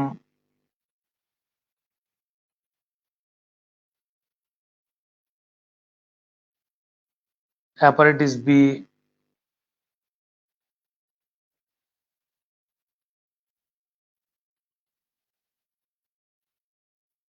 হ্যাপাটাইটিস বি। আগে আমরা ৭টা লিখে ফেলি।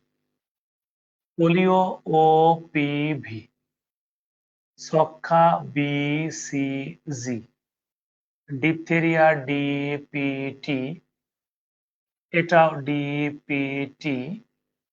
একটু মনে রাখতে হবে, ধনুষ্টঙ্করের আর এক নাম কিন্তু টিটেনাস,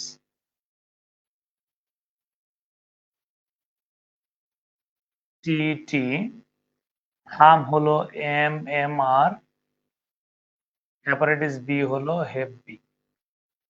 এখানে একটা মেসেজ আছে, হেপাটাইটিস বি হলো ১৯৯২-৯৩ সালে শিশুদের জন্য চালু হয়েছে।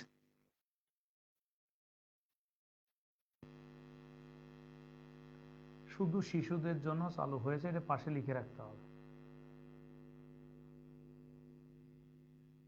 আমরা বোর্ডের লেখাটুকু যদি ক্লিয়ার হয় আমরা একটু দেখব আমাদের বোর্ডের লেখাটুকু আগে ক্লিয়ার কিনা।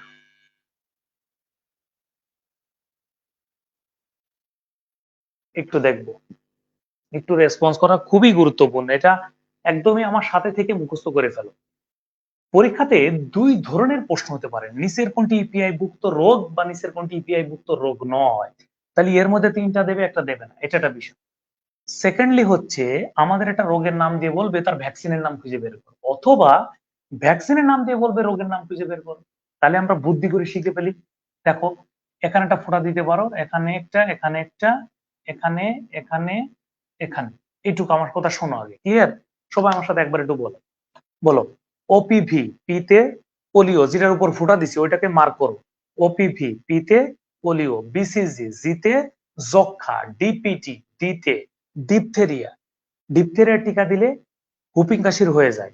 টিটি টিতে টিটেনাস, এমএমআর এম এ হাম, হেপাটাইটিস বি এইচ তে হেপাটাইটিস। আবার বলি, ওপিভি পিতে পোলিও, বিসিজি জিতে যক্ষা, ডিপিটি ডিতে ডিপথেরিয়া, টিটি টিতে টিটেনাস, এমএমআর এম এ হাম, হেপাটাইটিস বি তে হেপতে হেপাটাইটিস বি। ক্লিয়ার? জি ক্লিয়ার। ওকে, এখন আমরা তাহলে বাকিগুলো একটু দেখে ফেলি। বাকিগুলো আমরা যদি দেখি, একটু দেখো। 8 নাম্বার হলো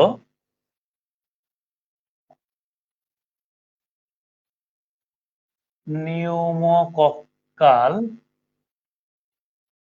pneumonia. Pneumococcal pneumonia.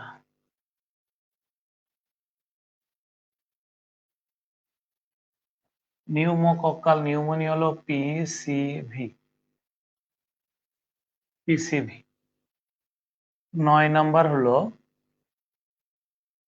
Haemophilus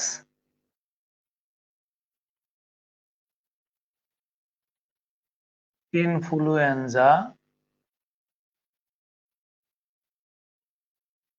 B. Haemophilus influenzae B.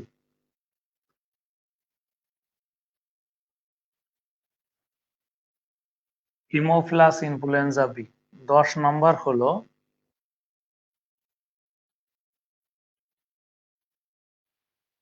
হামরুবেলা।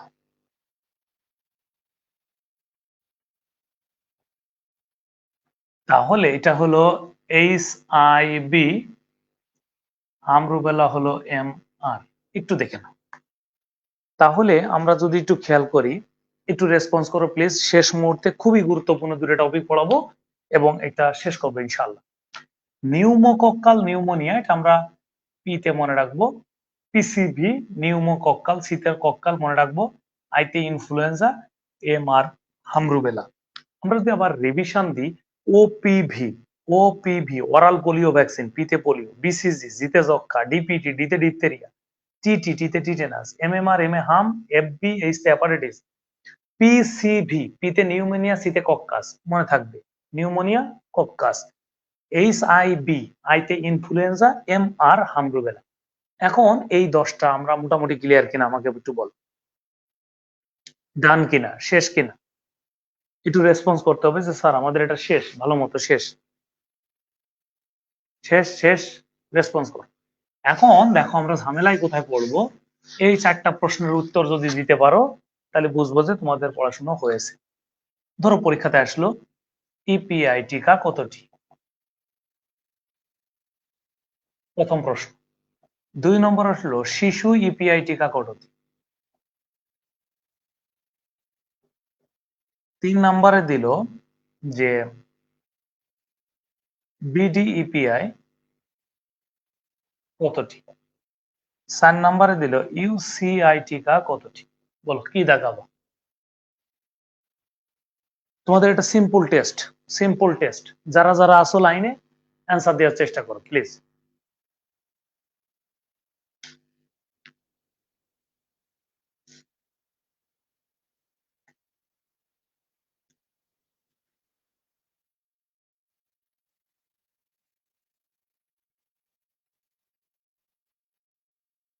হিমোফ্লাস influenza, influenza, influenza virus. Influenza হলে কি হবে জানো? হিমোফ্লাস ইনফ্লুয়েঞ্জা ভাইরাস, এটা যদি আমাদের হয় কখনো, আমাদের পুরো শরীরটা একদম সংকুচিত হয়ে যাবে, আমাদের দেহ মাংসপেশি কমে অ্যাজ লাইক আস বানরের মতো হয়ে যাবে। ক্লিয়ার? একদমই মানে একটা জীবজন্তুর মতো চেহারা হয়ে যাবে যদি কারোর হিমোপ্লাস ইনফ্লুয়েঞ্জা মারাত্মক আকার হয়, এইচআইভি যেটা। এখন দেখো, শুধু ইপিআই টিকা বললে আমরা দাগাবো 6, শিশু ইপিআই বললে আমরা দাগাবো 7, বিডি ইপিআই বললে আমরা দাগাবো 10, ইউসিআই বললে আমরা দাগাবো 10। ক্লিয়ার কিনা আমাকে একটু বলো। 1 থেকে 6 নাম্বার এই 6টি, 1 থেকে 7 নাম্বার এই 7টি, আর এখান তো পুরোটাই 10টি 10টি। কেন এই 7টি? কারণ এখান থেকে ওই যে হেপাটাইটিস বিটা যোগ হয়েছে, কারণ ওখান থেকে সাইড নোট দেওয়া আছে, 7 নাম্বার টিকার পাশে সাইড নোট দেওয়া আছে যে এটা শুধু শিশুদের জন্য। ক্লিয়ার? এইটুক নিয়ে কারো কোনো প্রশ্ন আছে কিনা? শুধু ইপিআই বললে 1 থেকে 6টি, শিশু ইপিআই বলে 7 নাম্বারটা যোগ হবে, বিডি ইপিআই 10টি, ইউসিআই পুরো 10টি। একটু রেসপন্স করো প্লিজ।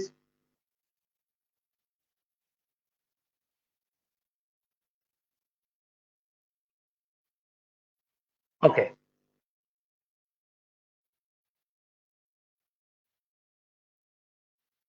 ঠিক আছে।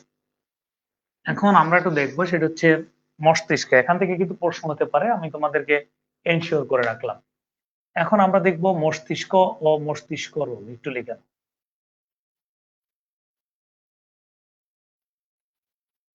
খুবই ইম্পর্টেন্ট, স্টাসিনো দিয়ে রাখো। মস্তিষ্ক ও মস্তিষ্ক রোগ স্টাসিনো দিয়ে রাখো, যে এখান থেকে প্রশ্ন হতে পারে।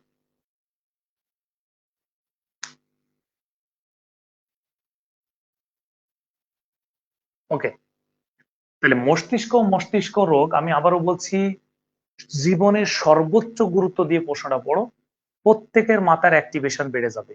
দেখো, ইনশাআল্লাহ আল্লাহ আমাদেরকে কি দিয়েছে একটু তোমাদেরকে দেখাই। আমরা সবাই একটু একটা মাথার চিত্র আঁকার চেষ্টা করব।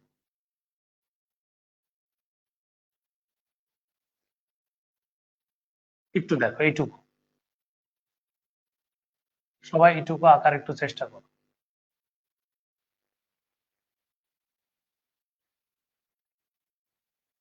একটু মাথায় আঁকার চেষ্টা করলাম।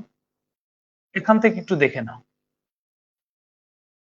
মাথার উপরে একটু রিল্যাক্সে আমরা চিত্র আঁকবো। মাথার উপরে যে হাড়টা আছে তাকে আমরা কি বলি? তাকে আমরা বলি স্কাল। স্কাল মানে হলো করটি বা মাথার খুলি। এই করটি ভালো করে বুঝবে, করটি থেকে যে স্নায়ু উৎপন্ন হয় তার নাম হলো করটিক স্নায়ু। করটিক স্নায়ু বলা হয়। এদের সংখ্যা হলো 12 জোড়া।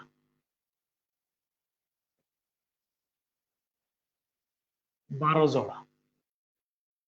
ঠিক এটারই পরেই একটা পর্দা থাকে, আল্লাহ পাক আমাদের এই পর্দাটা দিয়ে ব্রেনটাকে ঢেকে রেখেছে। এই পর্দাটার নাম কি? এই পর্দা বা আবরণটার নাম হলো মেনিনজেস। Meninges, meninges. একটু খেয়াল করতে হবে, যদি আমাদের চিত্র যদি বুঝতে সুবিধা হয়, একটু দেখো, আমাদের ঠিক এই বরাবর আছে সেরিব্রাম, খুবই গুরুত্বপূর্ণ একটি অঙ্গ। এই যে লাল কালিতে দেখালাম, এই সেরিব্রামের আর মেনিনজেসের মাঝখানে আমাদের থাকে হলো ব্রেন বা মস্তিষ্ক। একটু খেয়াল করো, তাহলে এই লালটা কি? এই লাল অংশটা হচ্ছে কিন্তু সেরিব্রাম। তোমাকে বোঝানোর জন্য আগে ওটা লিখে দিলাম। তাহলে সেরিব্রাম, তাহলে এই মাঝের অংশটা কি? এটার নাম কিন্তু মস্তিষ্ক বা ব্রেন যেটা আমরা বলি।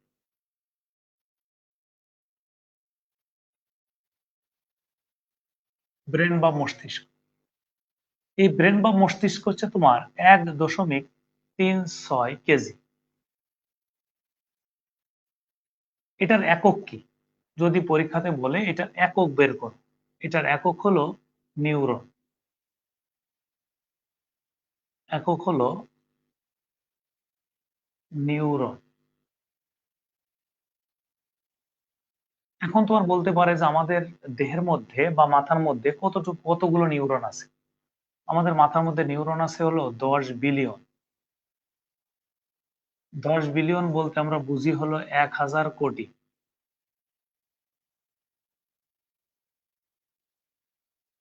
1000 কোটি। তাহলে একটু খেয়াল করো সেরিব্রামের কাজটা কি। সেরিব্রামের কাজ হচ্ছে চিন্তা। আমরা যে চিন্তা করি, বিবেক, আমাদের যে বিবেক বুদ্ধি নিয়ন্ত্রণ করে। এখন তোমার ব্রেনের পরিমাণ যদি একই হয়ে থাকে, যে ধরে নিলাম তর্কের খাতিরে বললাম যে আমাদের সবার ব্রেনের পরিমাণ সমান, মানে নিউরন সমান, ঠিক আছে, কিন্তু সেরিব্রাম ভালো না হলে তুমি চিন্তাশীল বিবেক বুদ্ধি সম্পন্ন মানুষ হবা না। তাহলে সেটার জন্য কি করতে হবে আমরা একটু পরে দেখাবো। তাহলে এই সেরিব্রামের নিচে যে অংশটা আছে তার নাম হলো হাইপোথ্যালামাস।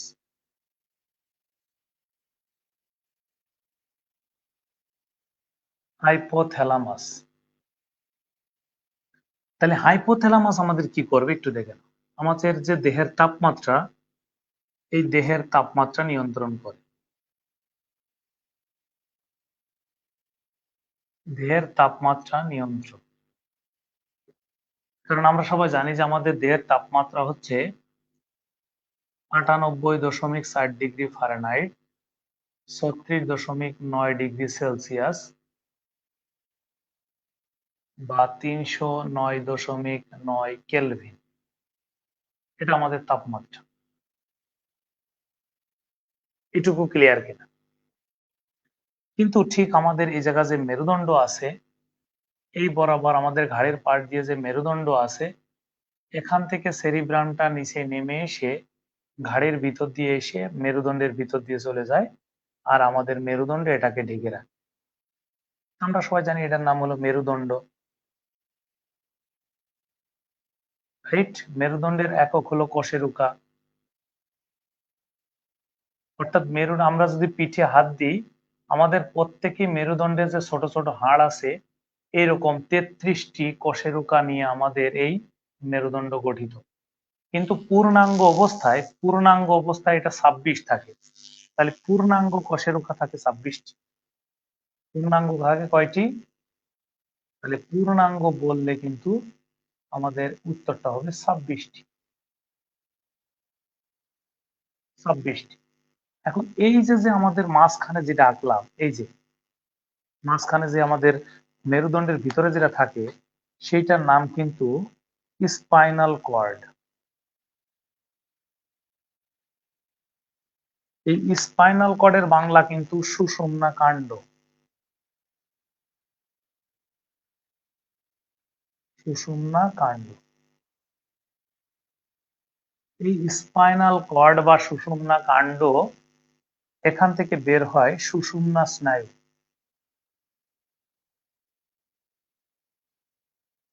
সুষুম্না স্নায়ু এরা থাকে হলো 31 জোড়া। 31 জোড়া। এই যে সুষুম্না স্নায়ু 31 জোড়া থাকে, এবং এই স্পাইনাল কর্ড বা কাণ্ড হচ্ছে 18 ইঞ্চি থাকে। কত ইঞ্চি? 18 ইঞ্চি। একটু খেয়াল করো, কত ইঞ্চি থাকে? 18 ইঞ্চি থাকে। আর আমাদের মাথার স্থায়িত্ব কাল হলো,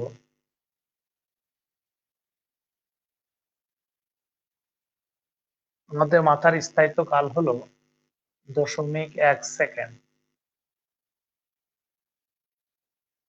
আমরা যদি এখান থেকে একটা প্রশ্ন পেয়ে যেতে পারি, যদি আমরা সুন্দর করে পড়ে রাখি, একটু খেয়াল করে দেখো প্লিজ। একটা গুরুত্বপূর্ণ টপিকস আমরা এখন দেখতেছি, একটু দেখে নাও সবাই।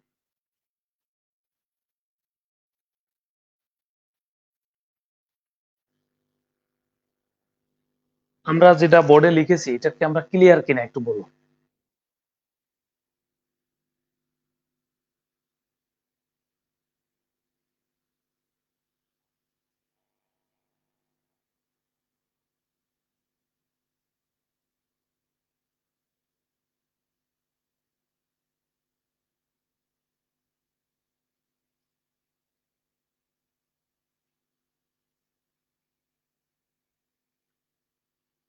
একটু রেসপন্স করো, কারো কোনো প্রশ্ন আছে? আমি কিছু প্রশ্ন বলি, সেখান থেকে আমাদের এখান থেকে যে কোনো প্রশ্ন আসলে পারা যাবে। যদি তোমরা চাও এখান থেকে অ্যান্সার দিয়ে আসতে পারবে ইনশাল্লাহ।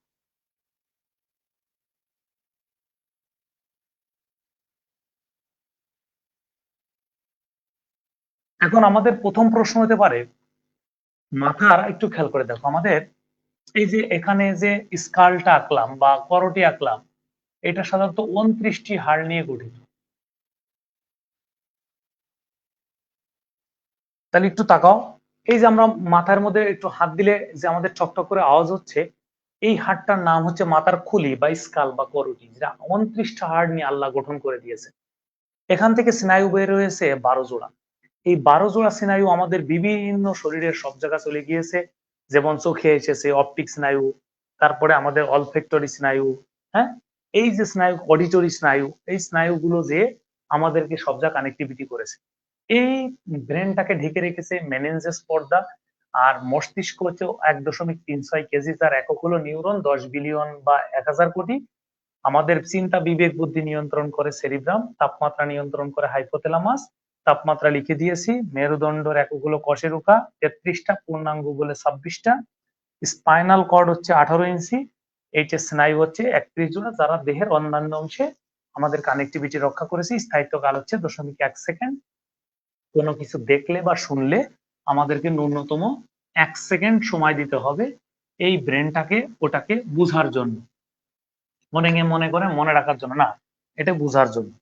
আর স্নায়ু রোগ হলো, একটু যদি বলি, এটা বলে আমরা শেষ করব। স্নায়ু রোগ হলো, প্রথম 1 নম্বরে যদি বলি, সেটা হলো স্ট্রোক।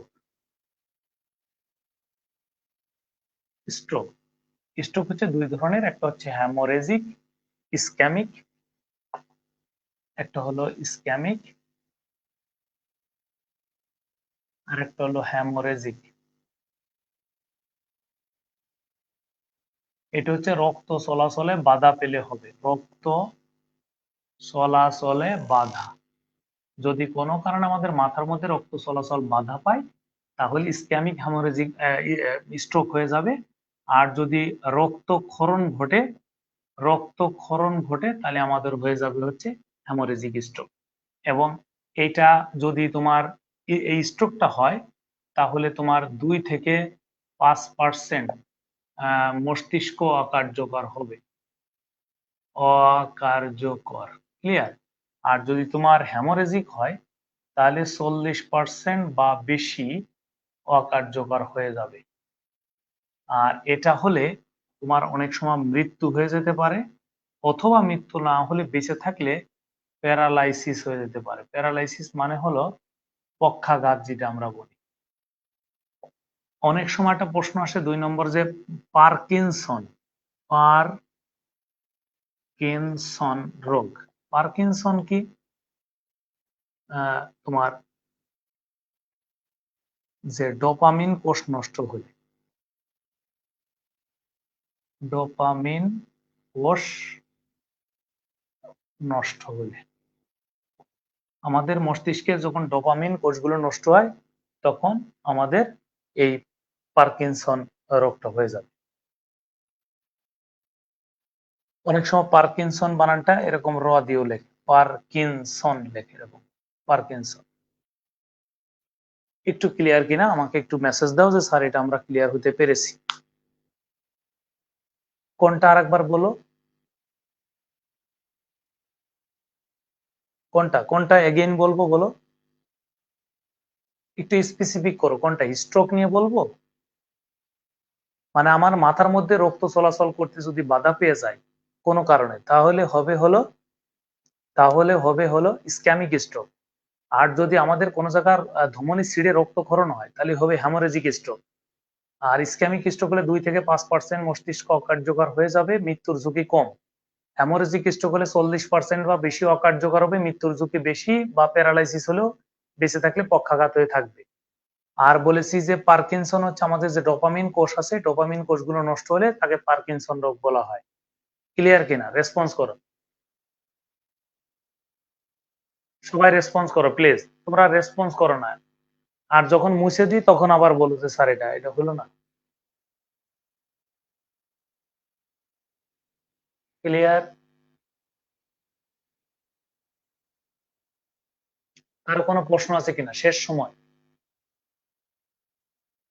কোনো প্রশ্ন আছে কিনা? যে কোনো প্রশ্ন করতে পারো।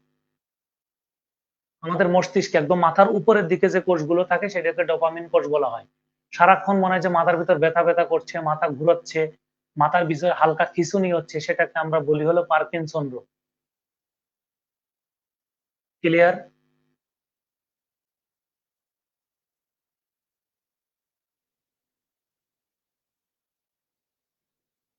রেসপন্স করো ক্লিয়ার কিনা? ওকে, তাহলে আমরা পরের ক্লাসে ঠিক এটার পর থেকে শুরু করব ইনশাল্লাহ। আমরা নেক্সট ক্লাসে এর পরের থেকে শুরু করব। তাহলে আমরা কি কি পড়লাম একটা সামারাইজেশন করি। তাহলে আমরা বললাম কোষের অস্বাভাবিক, আমাদের দেহের অস্বাভাবিক যে অবস্থা সেটার নাম হলো রোগ। মাদার অফ ডিজিজ বলা হয় কাকে? ডায়াবেটিসকে। মনে থাকার কথা, প্রতিদিন আমাদের কয় লিটার পানি পান করতে হবে? 3 লিটার। ঘুমাইতে হবে 6 থেকে 8 ঘন্টা। হাসতে হবে 5 মিনিট। প্রতি সপ্তাহে 30 মিনিট কি করতে হবে? শরীরচর্চা করতে হবে। 2বার ব্রাশ করতে হবে খাওয়ার পরে। আর একটা মেসেজ দিয়েছি, সেটা হলো আমাদের যে রোগগুলো অণুজীব দ্বারা হবে, অণুজীব বলতে বুঝিয়েছি যেগুলো খালি চোখে দেখা যায় না, ভাইরাস, ব্যাকটেরিয়া, ছত্রাক, এগুলোকে অণুজীব বলে। সেগুলো হচ্ছে সংক্রমণ রোগ। এদের মধ্যে যারা সোয়াইসের রোগগুলো যারা ছড়াই পড়বে সংস্পর্শে, তারা সোয়াইসের, যার তালিকা দিয়েছি। তারপরে ভাইরাসজনিত রোগগুলো সিস্টেমেটিক্যালি বুঝিয়েছি। তারপরে আমরা অ্যান্টিজেন, অ্যান্টিবডি, এই টপিকগুলো 8টাই পড়েছি। পরীক্ষাতে অনেক সময় আসে অ্যান্টিবডি মূলত কি নিয়ে গঠিত? প্রোটিন দ্বারা গঠিত। এরপরে আমরা দেখলাম হচ্ছে পুরোপুরি ভ্যাকসিন, ভ্যাকসিনের সকল প্রকার টিকা, ইপিআই, ওসিআই, ইউসিআই টিকাগুলো। এরপরে মস্তিষ্কর বিষয় আমরা ঠিক পড়ে রাখবো। নেক্সট ক্লাসে এরপর থেকে শুরু করবো ইনশাআল্লাহ। সবাই ভালো থাকো, সুস্থ থাকো।